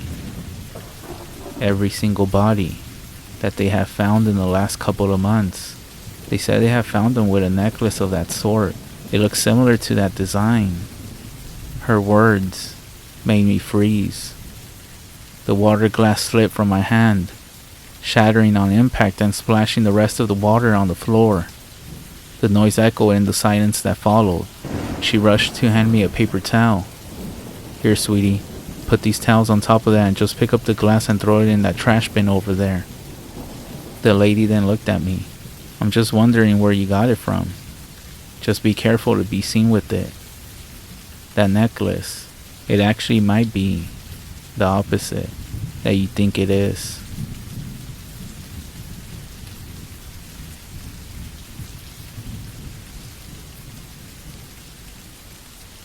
Sorry it's taken me a while to write again. I'm not sure who's still out there reading this, or if anyone ever will. But things have been difficult. The way that everything is going on right now, especially with everything happening around immigration, borders, it's taking a toll on me. I'm not even sure if you'll ever get a chance to read this. Maybe it'll just sit somewhere.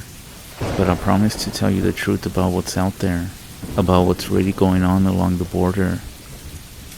What I'm gonna tell you, it's not easy to relive it, but you need to know.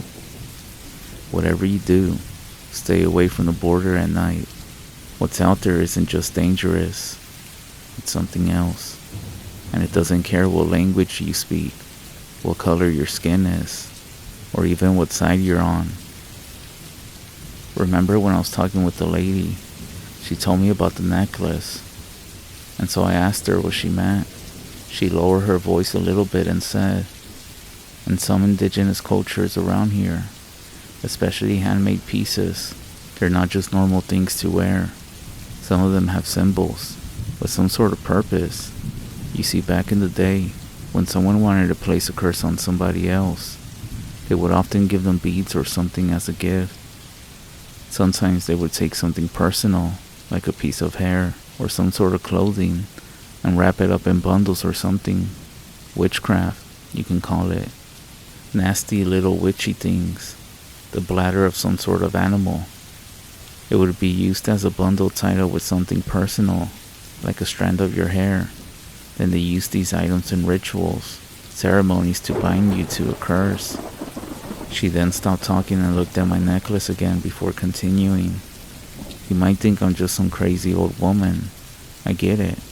But those who know, especially with these things, when people gift them, it could be more than what it seems. It might carry a blessing, or it might carry a curse. That's why you should never go around accepting these things, especially if they're from someone you don't really know. I thought about everything for a few moments, and I responded to her, well, it's from a long-time friend. My mind started racing to Bill, remembering his home filled with all sorts of necklaces, dream catchers, beads, and all sorts of things. I know that Bill definitely practiced some form of witchcraft, or at least what some cultures would call it witchcraft. I know witchcraft has a bad meaning to it, especially the way people describe it up here in the States. But just like down south and the stories that my family used to tell me, there's always people who practice bad, and also good. The woman then said, you said it's from a friend. It is, I replied. Your friend, is he a curandero? She asked. I'm asking because a curandero is basically a shaman, a healer. But in every culture, they're all named differently depending on who you're talking to. Some of them are called brujos, basically meaning witches in English. But not like an evil witch, that's just what they're called. I nodded. Well, he does have all sorts of medicine, and is really heavy into his indigenous culture. He said his ancestors actually owned some land around here. She nodded and said, so he is a medicine man. That's what they call them in some native cultures. Well, sweetie, just be mindful. From what I know, up north in some reservations they are careful about medicine people, because sometimes they practice bad medicine. I knew what she was telling me, but here's the thing. Different cultures have different views on what is witchcraft. To some, any sort of ceremony, prayer, or items like these are considered dangerous. Something to be cautious about. Yet I figure as long as the devil isn't being summoned, you should be good. At least I always told myself that. Especially when Bill would give me one of his handcrafted pieces.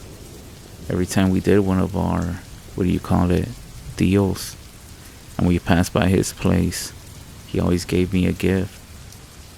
I forced a smile, and I thought to myself how I got distracted. She knew too much information I had given her, so I just said thanks for the advice, and I started to walk out. I could feel her eyes on me, the sound of the door cracking shut behind her.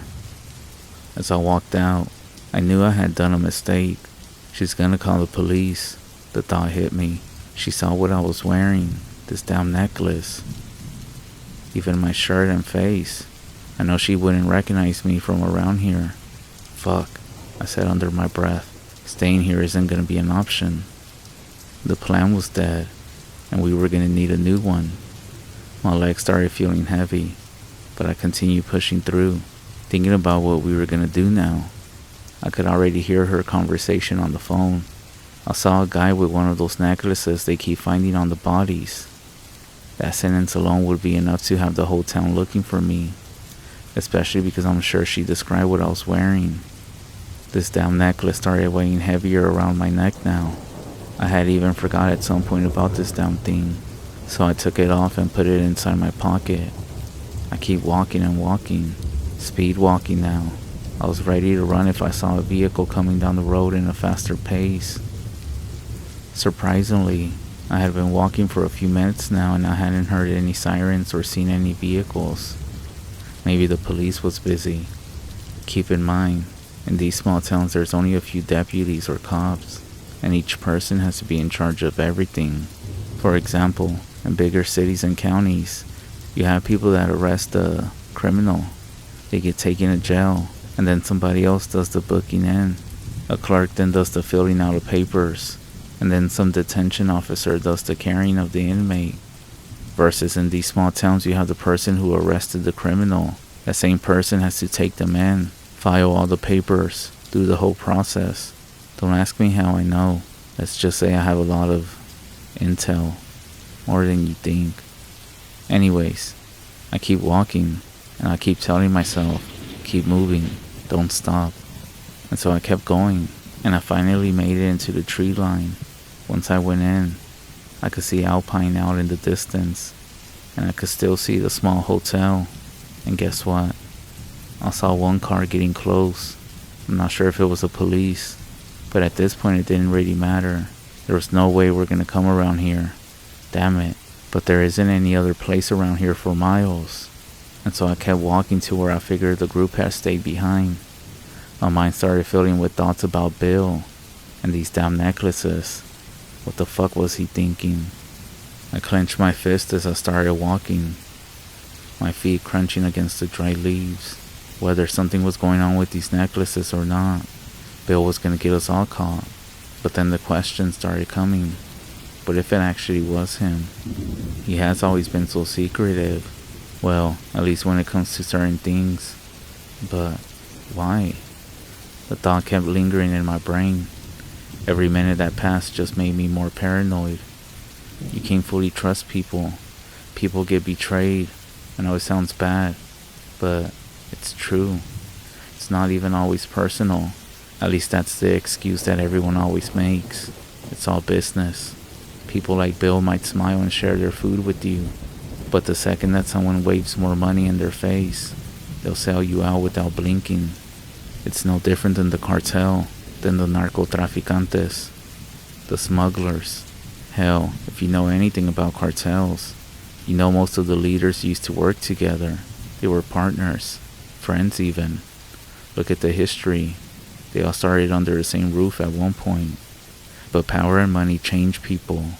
And when the chance to get ahead comes up, stuff happens in a heartbeat. But sometimes it's because they have no choice. They are forced. Other times the offer is just too good to refuse. Even with us, it's the same damn thing. Think about it this way.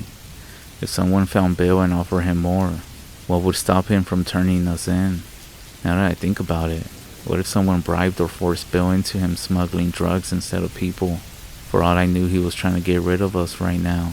Maybe even making his next move. As I kept walking, a faint glow of a campfire caught my eye, flickering. I could feel my heartbeat quicken, and frustration started to fill me. How could they be so stupid? I didn't even slow down. If anything, I started running towards it. I stormed into the clearing where the campfire was. I saw a few packs on the ground, but only saw Carlos sitting up against a tree, asleep. Without saying anything, I stomped over to the fire and kicked dirt onto it, snuffing out the flames. The whole area was now covered in near darkness, except for what the moon was helping in. Carlos, wake up. What the hell you doing? He started sitting up. Take the damn necklace off. Carlos waking up, confused. ¿De qué hablas, pendejo? What are you talking about? I pulled my own necklace out of my pocket, holding it up. You know those bodies we've been hearing about? They've been found wearing this exact same thing. I let the words sink in, watching his face change from confused to serious. His eyes narrow as he stared at the necklace, then back at me. Are you saying Bill has something to do with it? I shook my head. I'm not sure, but if anyone sees us with these, it's over. They'll connect us to everything. I could see the wheels of Carlos spinning, and he reached into his pocket towards his gun, and he whispered to me in a lower voice, "Do we need to get rid of him?" "No, we could actually use him instead. He thinks he's got the upper hand, but knowing what we know now, we can't turn our backs on." "Wait, where the hell is everyone at? And why the hell did y'all have a campfire going?" Carlos looked around, confused just like I was. "I guess they must have gotten a fire going when I was asleep. I swear they were just here a few minutes ago," Carlos said. Bill said he was checking something out, and Diego and Lucia were right there by the tree. They didn't say anything about going to use the bathroom or nothing. "Let's go. We need to find them. They're the whole damn reason we're out here." Carlos took out his gun and started following me. We both looked around, but there was nobody. "Put the gun away, Carlos. You don't want him to know that we know something. Plus, you don't want to scare Diego or Lucia. I guess I should tell you what else Carlos used to do. He used to work cleanup for a cartel boss down south. His story is that he walked away after he was betrayed by his own group, their own small cartel fraction, from the bigger hit cartel called Los Antrax. He said his smaller group was called Los Pastores del Diablo, the Devil Shepherds.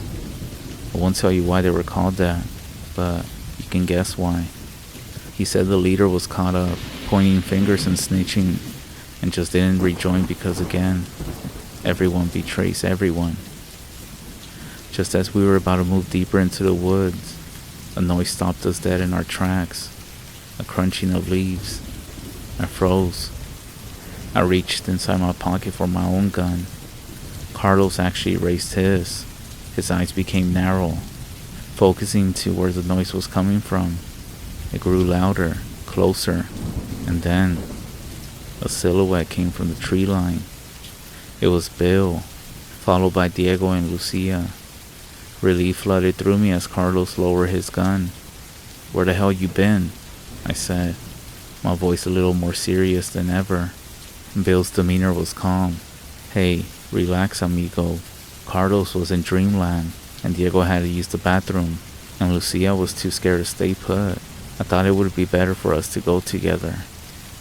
Diego looked down, his arms wrapped around Lucia, her eyes wide and filled with tears.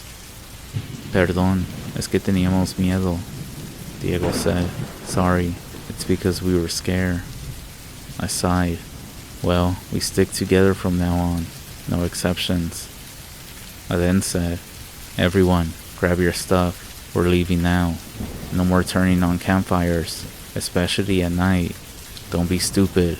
They can see us from miles away." Bill then said, "How's Alpine looking?" I stayed quiet for a minute. "About that, Bill, we need to talk." Bill started brushing dirt off his jeans as he looked at me. "Talk about what?" he asked. I held up the necklace he had given me. "About these things," I said. "You know these things are gonna get us caught. You know that, right?" Bill looked at me confused. "What are you talking about?" And then got closer to his face, holding the necklace up higher, forcing him to see it. "The lady I talked to about the hotel room at Alpine, she couldn't stop looking at this. You know why? Because the bodies they've been finding are all wearing necklaces like this. Maybe it was me being upset, or maybe I just snapped, but I then pulled out my gun, pointing at him. Diego and Lucia gasped, but they said nothing. Bill just kept his head down, avoiding my stare. Carlos, on the other hand, he slowly reached for his own gun, without breaking eye contact. He then stepped up next to me. He then leveled his gun, aiming it dead center at Bill's face. For a moment, the only sound was the dying fire and the wind blowing through the trees. However, Bill just let out a smirk. "You're overthinking it," he said. "Am I?" I said back. His comment actually made me more angry. We're out here running around, and these things are somehow connected to these victims. You think I'm fucking stupid or something? Carlos stepped closer to Bill and said, "Te quieres morir ahorita, pendejo? Bill, do you want to die right now?" "Are y'all serious?" he said. He then threw his hands in the air. Do you really think I'm out here killing people and dumping bodies? Really? Yeah, I sell these necklaces. So what? They're souvenirs. Things that people buy for good luck or whatever. What they do with them after that isn't my problem. And then said, so you're telling me that it's just a coincidence that these things keep showing up on dead people? You don't think that's something you should have mentioned before? And Bill then took a few seconds to respond. And somehow you expected me to know this. You think I keep tabs on everyone who buys one? I sell them, they pay me, and that's the end of it. I don't ask questions, and I sure as hell don't care. I didn't say anything. Carlos didn't say anything. Bill then continued staring at me. We've been knowing each other for how long? How long we've been doing this for? If I had anything to do with those murders, don't you think I would be smart enough not to wear one myself? He grabbed his own necklace, letting it dangle, and yanked it out. What kind of stupid killer goes around showing his work like that? As much as I wanted to keep pushing, his logic was hard to argue against. It kinda did make sense. If he was guilty, wearing the necklace was basically suicide. Carlos finally stepped back, his shoulders still tight. You better not be fucking lying to us, he said. Bill sighed and ran a hand over his face. I'm not lying. I just sell these necklaces. That's it. However, I have blessed and prayed over these. I then took a few steps back. Bill, if these necklaces get us caught, you know what's gonna happen. Bill then looked at me. You're overthinking it. And that was the whole conversation. The fire remained snuffed out, and it was still dark. No one said anything for the next 5 minutes. I took a deep breath and stepped in front of everyone. Listen up, we're gonna have a change of plans. We can't go into Alpine. I was seen wearing this damn necklace, and if what I think is happening is true, that town is now crawling with people looking for me. The last thing we need is to walk straight into it. As a matter of fact, we need to move now. If they haven't already started searching outside the town, they will pretty soon, and we don't want to be anywhere near there when that happens. I turned to Diego and Lucia. I know we had a plan in place. I know this wasn't how it was supposed to go, but right now, staying away from here is more important. We'll find a way to contact the others when it's safe, but for now we need to move. Bill then said, the medicine man I mentioned earlier, he's not too far from here. We can actually stay at his place for a bit. Physically, it's close, maybe a few miles, but since we're gonna have to stick to the backwoods to avoid being seen, it's gonna take us about an hour or so of walking. We just go straight north from here. We come out the woods. We then cross the highway, enter the woods again, and then his cabin should be just a bit further in. Carlos then let out a grunt. More walking, with everything that's going on out here. Bill looked at him and said, I wouldn't suggest it if I wasn't sure. He's someone that I trust, someone who understands these things. He can also help us. I looked at the others, thinking about what to do. Diego was holding Lucia close. He looked exhausted, his eyes heavy, but he gave me a small nod. I shook my head. Fine. If this guy can't do anything to help us with whatever is out here chasing us, this yenaglooshi or whatever you called it, well, you'll see. Bill just looked at me, but didn't say anything. Instead, he adjusted his bag. We'll stick together. Let's go. But I put my arm on Bill. I'll lead the way. You said to just go north from here, right? The sooner we get to your medicine man, the better. We then started walking. Carlos fell a few feet behind me. Nobody was saying anything. The nightly noises were all we could hear. The distant calls of an owl and the tired breathing of everyone else. Carlos then said to me, this shit's getting out of hand, man. I glanced at him. He just now realizing that. He gave me a half smirk, but it faded fast. You really think this medicine man's gonna help us? I shrugged. I don't know. I don't fully trust Bill right now.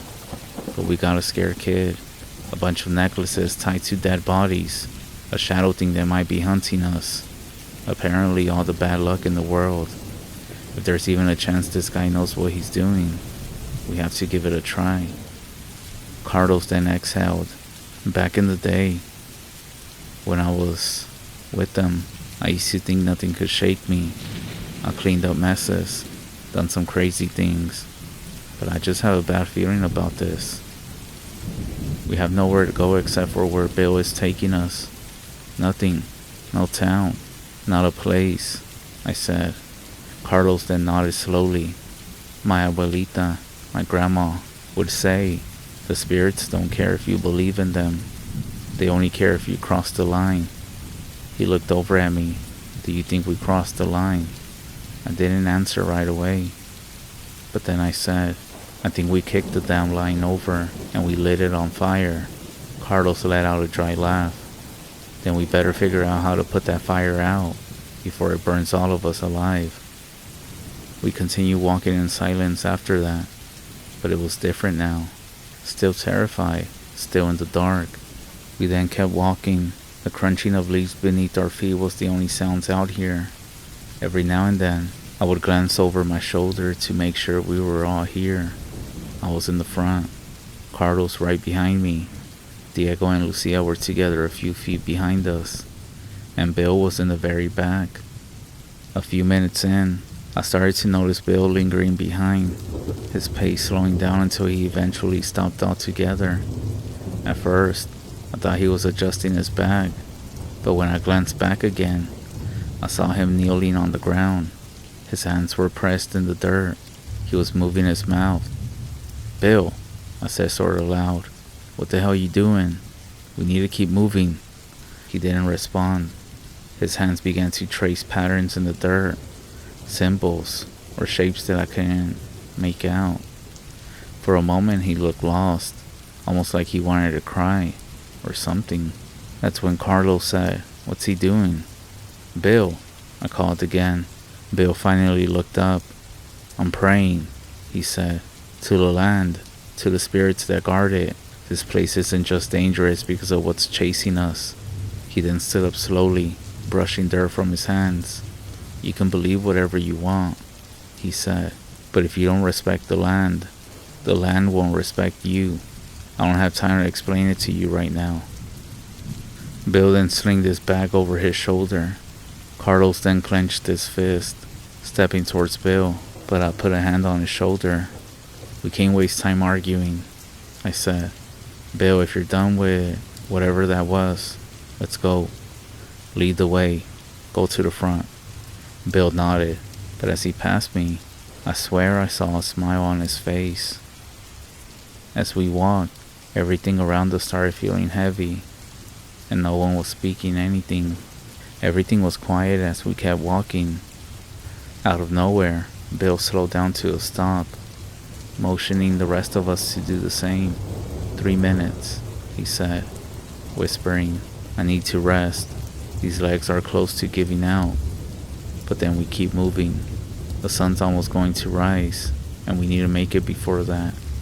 As much as we needed to get to safety, I know resting was also important. Even if it was just for a few minutes. We all leaned against the nearby trees, catching our breath. Those 3 minutes turned into about 30 minutes. I swear we even took a power nap. Carlos then rubbed the back of his neck, glancing around. Hey, he said, do y'all hear that? I then looked around. I don't hear anything, I said. Exactly, that's the point. There's no noise, Carlos said. I got a bit nervous. The woods had sounds just minutes ago, but it was now silent. No insects, not even the sound of the owl that we kept hearing. That's when Bill stood up all of a sudden, his eyes looking around. We need to move. Now, he said, his tone urgent. Now, no more stopping. Everyone grabbed their stuff and all you heard was the crunching of our feet against the ground. At this point we were basically jogging. Running was something we couldn't do. And as we did, it sounded like a bunch of footsteps behind us. The sound was slow at first, but then it started growing louder, faster, almost like a dog that was running. Run, Bill shouted. Don't stop, just run. We then started a semi-sprint through the woods, branches snagging at our clothes. My legs burned.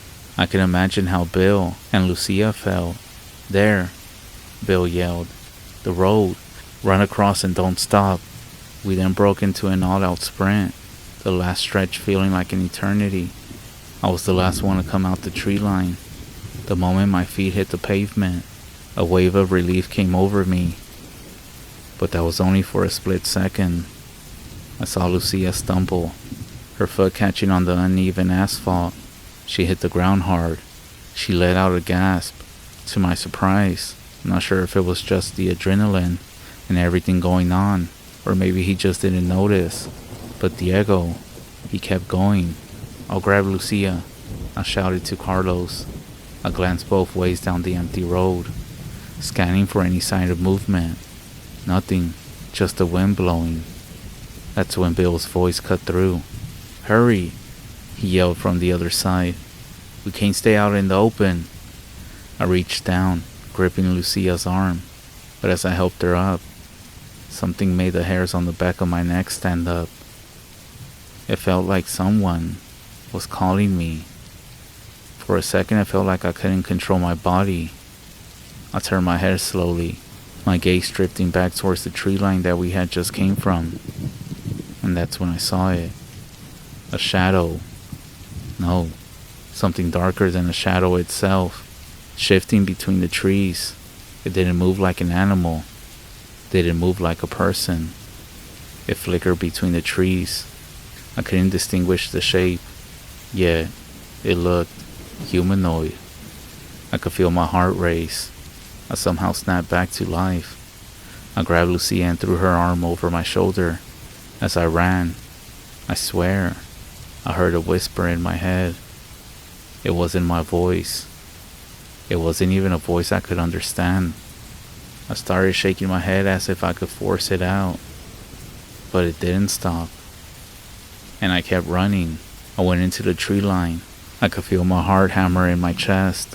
As soon as we were within the cover of the trees, I turned back, expecting to see it still lurking at the edge of the road. Nothing. There was nothing, but I know what I saw. I turned back around towards the others. Everyone was catching their breath. I let Lucia down, and at this point, but she was literally sobbing. Diego was leaning on a tree, chest heaving, his face pale with shame. Without saying anything, he dropped to his knees beside Lucia and wrapped his arms around her, holding her tight. Perdóname, forgive me, he whispered.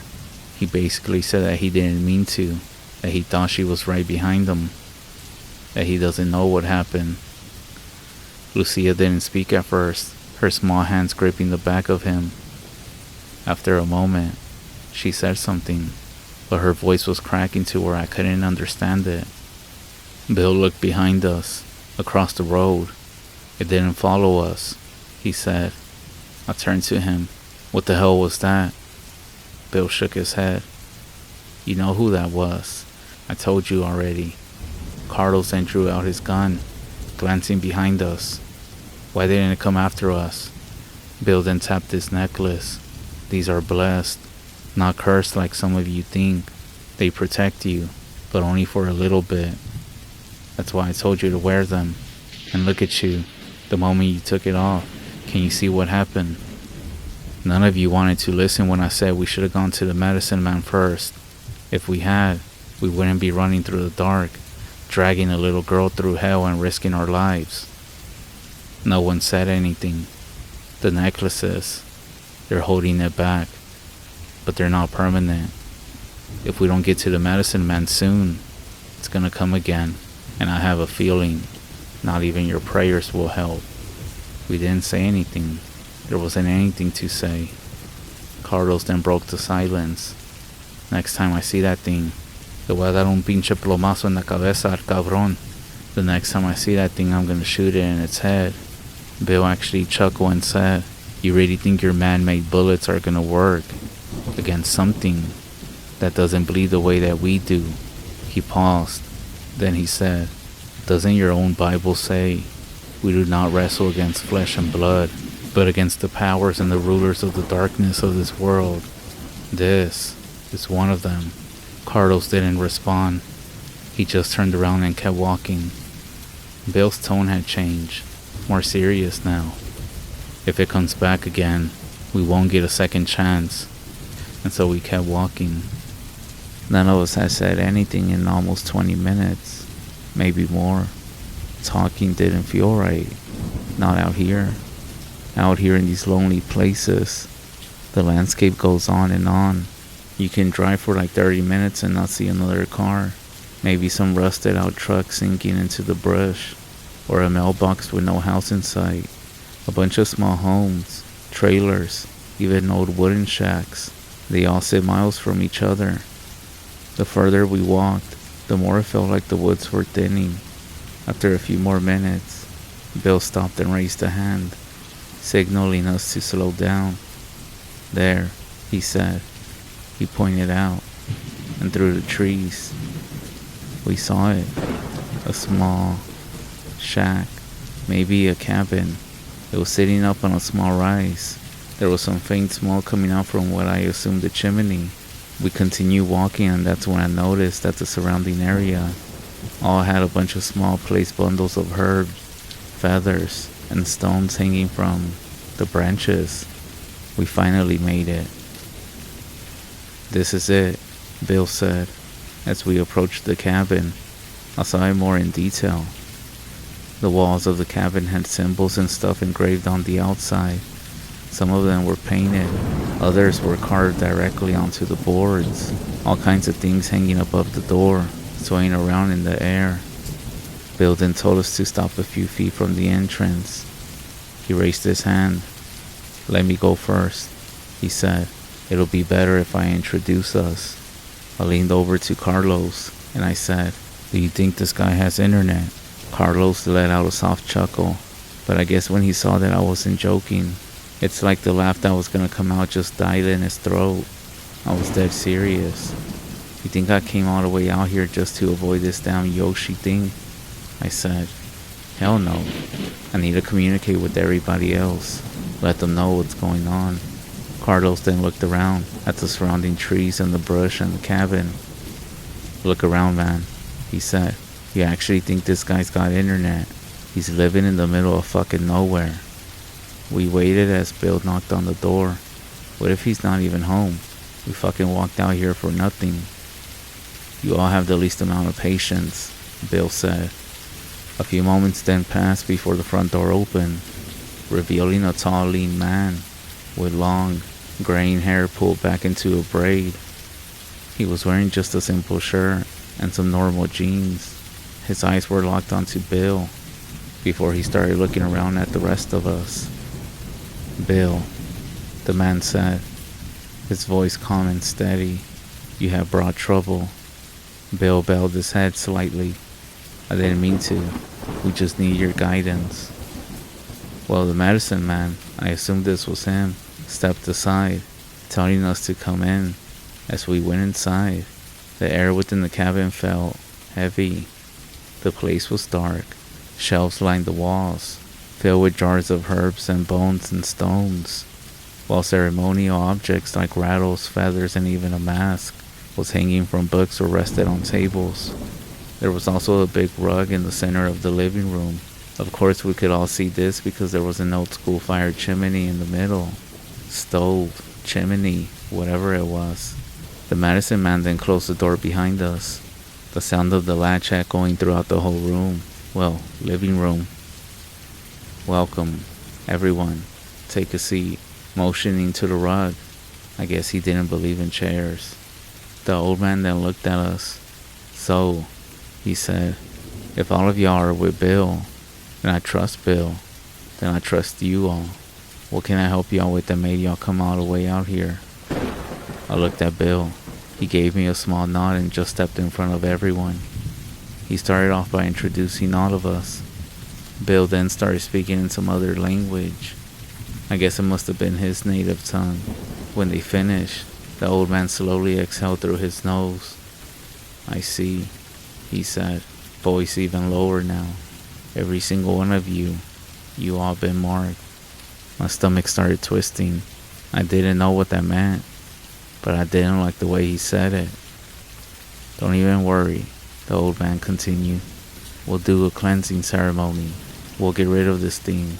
After that, you'll be on your way. Then, almost as an afterthought, he said, of course, any strong works and ceremony like this comes with its own burden. The spirit world doesn't move for free. Does that make sense? Of course it's gonna cost me something. Out here even prayers come with a damn invoice. Whatever happened to doing something out of the goodness of your own heart? I then asked, you wouldn't happen to have a computer or something with internet? Carlos let out a little chuckle again, shaking his head like, here we go again. To our surprise, the old man nodded slowly. I do. It's down in the basement. It's an old computer.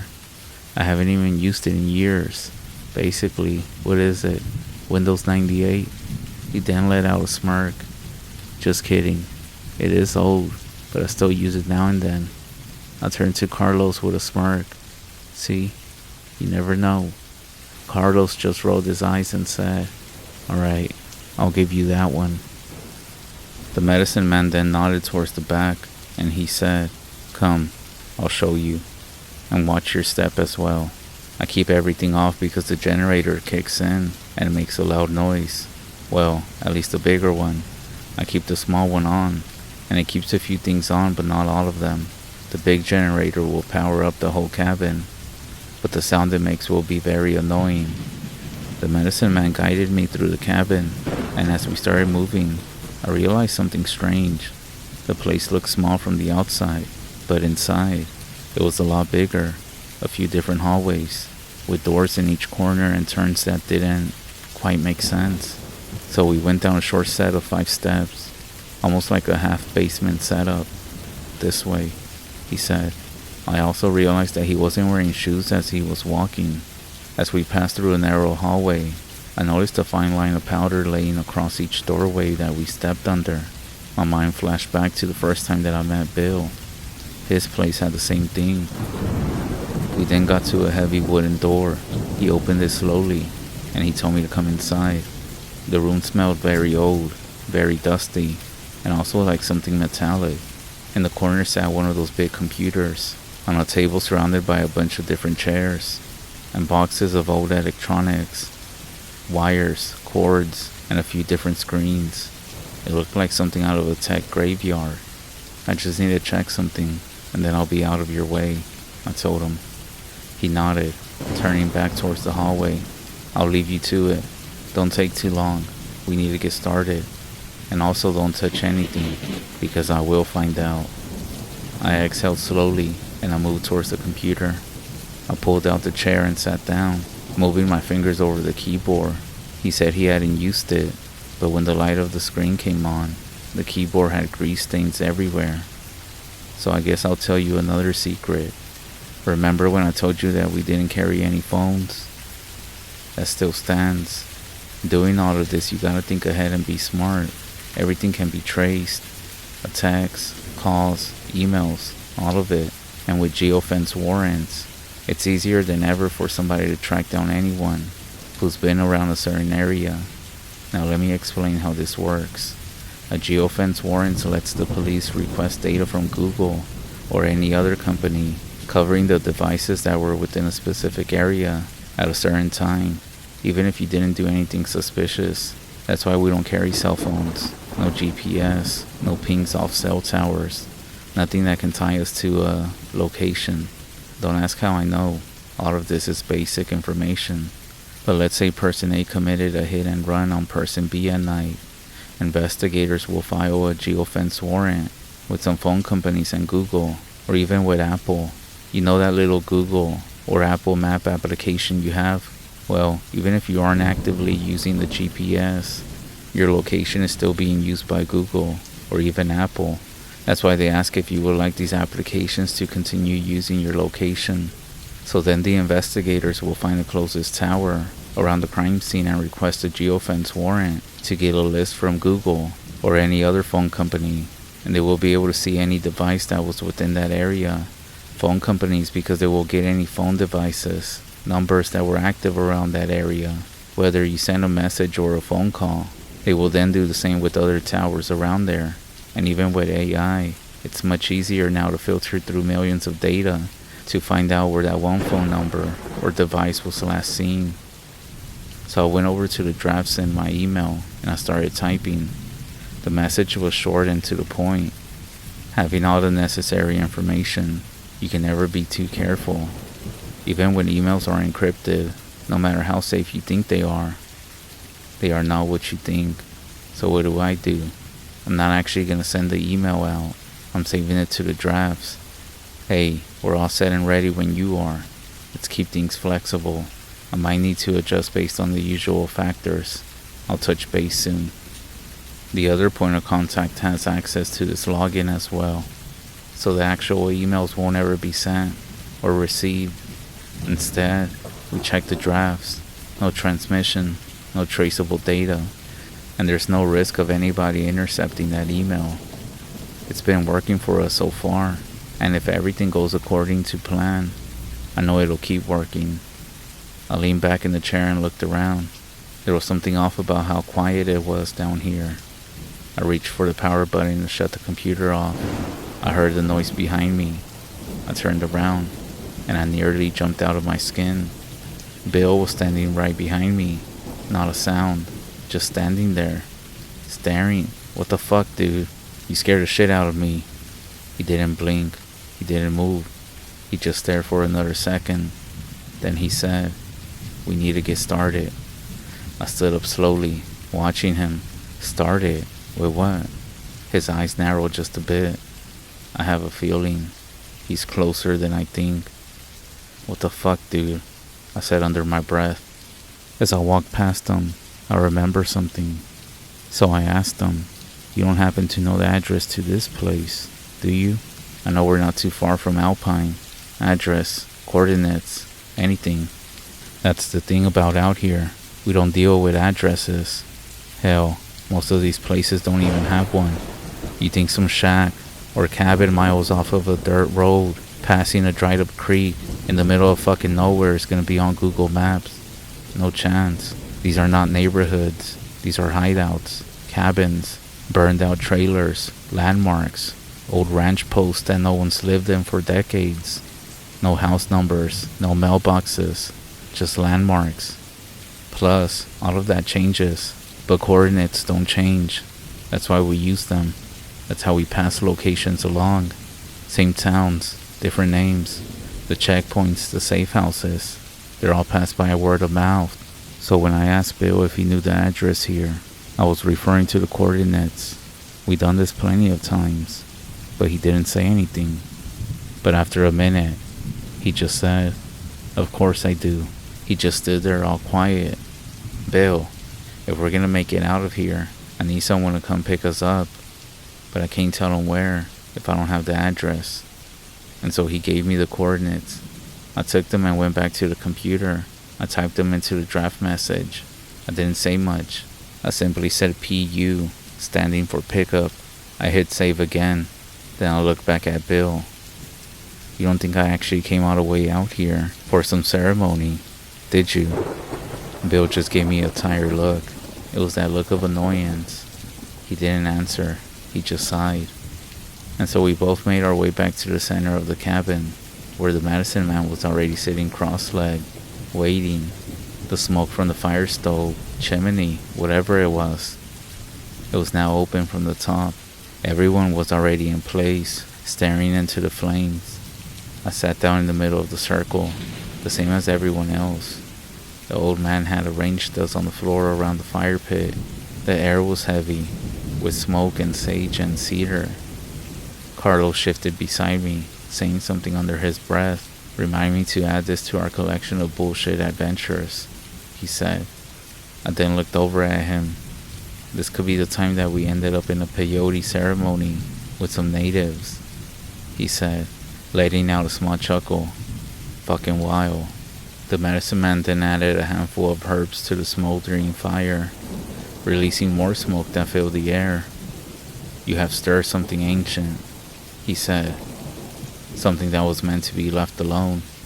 But in my head, I was like, I didn't do shit.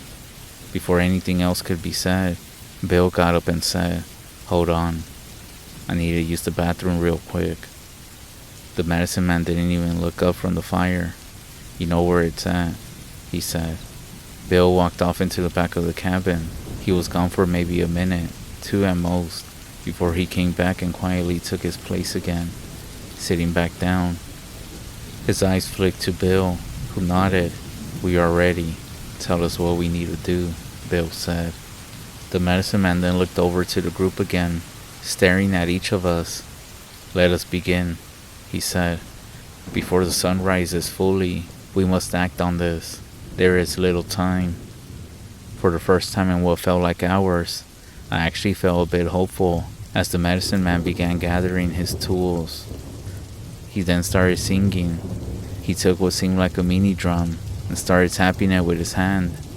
After a minute of what I assumed was singing, he put the drum down and continued singing, moving through the room and around us, the smell of burning sage mixing with something sharper, like metallic. Everything was there. He began arranging objects on the floor in a small circle, small bowls of crushed herbs, and something that wrapped tightly in a piece of leather. "This ceremony, it's an old one. It's going to create a barrier, strong enough to keep the spirit at bay." He then paused for a second, looking at each of us. "However, it requires your participation, energy, your focus." He then unwrapped the bundle, revealing a collection of small objects. From what I could see, it was bones, feathers, and what looked like human teeth. He then got a bowl. He dipped his fingers into it, and when he took them out, they were now black with some sort of liquid. He then began marking symbols on his face and also on his arms. These symbols are going to be a strong anchor for us. They will connect us to the land and to each other. No one must leave the circle once the ceremony begins. He then continued singing, and he also began to get louder. At this point, the fire in the center started to flicker. Something didn't feel right. I couldn't put my finger on it. But then again, it was my first time attending one of these ceremonies. The medicine man then turned to us. "Get ready," he said. "It won't be easy, but it's the only way to ensure your safety." He then limped this way towards the corner. He then picked up a folded cover. He laid it out carefully in front of us. That's when I saw that it wasn't a cover. It was some sort of animal hide. Maybe a goat, coyote, sheep, not sure. "This hide will also be our anchor," the medicine man said. His voice would get low sometimes. I could barely hear him. "The spirit of the animal, combined with the power of the spirits in ceremony, it will draw the evil that's following you." He then got the bowl he dipped his fingers in, and he actually poured the liquid that was in it onto the animal hide. It was some sort of dark and thick liquid. It almost looked like blood by the fire. I say blood because it started smelling metallic. It started filling the room with a mixture of sage and other herbs as well. As the blood started soaking onto the fur, the medicine man reached into a satchel and pulled out a knife. Without saying anything, he made a small cut across his palm, allowing his own blood to drip into the same bowl. He stirred the mixture with the blade. Then, dipping his fingers into the bowl again, he began marking symbols onto the animal hide. The fire in the room started cracking louder, almost like if it was reacting to his movements. He then said something, but I didn't understand. It was in a different language. Then, his demeanor changed. He began to smear the mixture of blood and whatever else it was onto his face and chest, creating patterns and symbols. He then turned his attention to us. But now, he looked all crazy. "This will bind us," he said. "Each of you must wear the markings to remain within the protection of the ceremony." We all hesitated, exchanging looks with each other. I looked over at Bill. His face was grim. I couldn't tell if he was afraid, or sad or something, but he just nodded to us. But before we could say anything, The medicine man didn't even wait for a response. He moved to each of us in turn, dipping his fingers into the bowl and marking our foreheads with a single dot. As the last mark was made on Lucia. By the way, yes, he also did it to Bill. The medicine man then stepped back. His face was almost black, covering whatever the hell this thing was. He then began singing again, and he also started playing the drum, but this time louder. I looked at everybody else. They all looked confused, just like I did. It just didn't feel right. The medicine man now started screaming, almost like he was singing, but also screaming at the same time. Then, his body began to tremble. His hands started shaking, and his movements became jerky and strange. And then it happened. The medicine man fell on the ground, and his body started to convulse. He started shaking. His arms started snapping. His head tilted back. His eyes rolled into the back of his head. All you could see was white. His mouth was hanging open, having no idea what he was saying. I looked at Bill. I saw his face turn pale as he took a few steps back. His eyes were locked on the medicine man. He then said, "No way." Bill stared at the fire and at the medicine man who was convulsing on the floor over the animal hide. "We have to go," Bill said, his voice breaking this trance that we were in. He turned, he pointed to the door, and I won't forget what he said next. "This isn't a cleansing." Everyone got up at this point. Lucia started crying. The flames started going crazy. The medicine man let out one final cry, scream, whatever the fuck it was. His body was still convulsing, but then he fell silent, which actually made all of us stop in our tracks. He was laying down on the floor. Carlos then said, Is he alive? What the fuck just happened?" That's when the medicine man's head looked up at us, his eyes locking onto us, but his eyes were black. The fire in the room dimmed. Bill then pushed me towards the others. "Now, we have to go," he said. "And whatever you do, don't take off your necklaces. No matter what happens, leave them on." I grabbed Diego's arm, and we pulled Lucia with us towards the door. My heart started pounding so loud I could barely hear anything else. I spun around in time to see it. Its twisted, coyote-like form. I saw Bill staying behind. It had claws now. Got close to Bill. It gripped his neck. It lifted him. Its eyes were locked onto Bill, but he didn't scream. He was moving his mouth, whispering something I couldn't hear. Maybe Bill was saying a prayer. Maybe he was saying something for us. The next moment was a blur, but the sound of it will haunt me forever. A wet, sickening crunch as this thing, with a brutal, horrifying motion, this creature, thing, whatever the fuck it was, it tore Bill's head cleanly off from his shoulders. The necklace fell from Bill's neck, landing on the floor.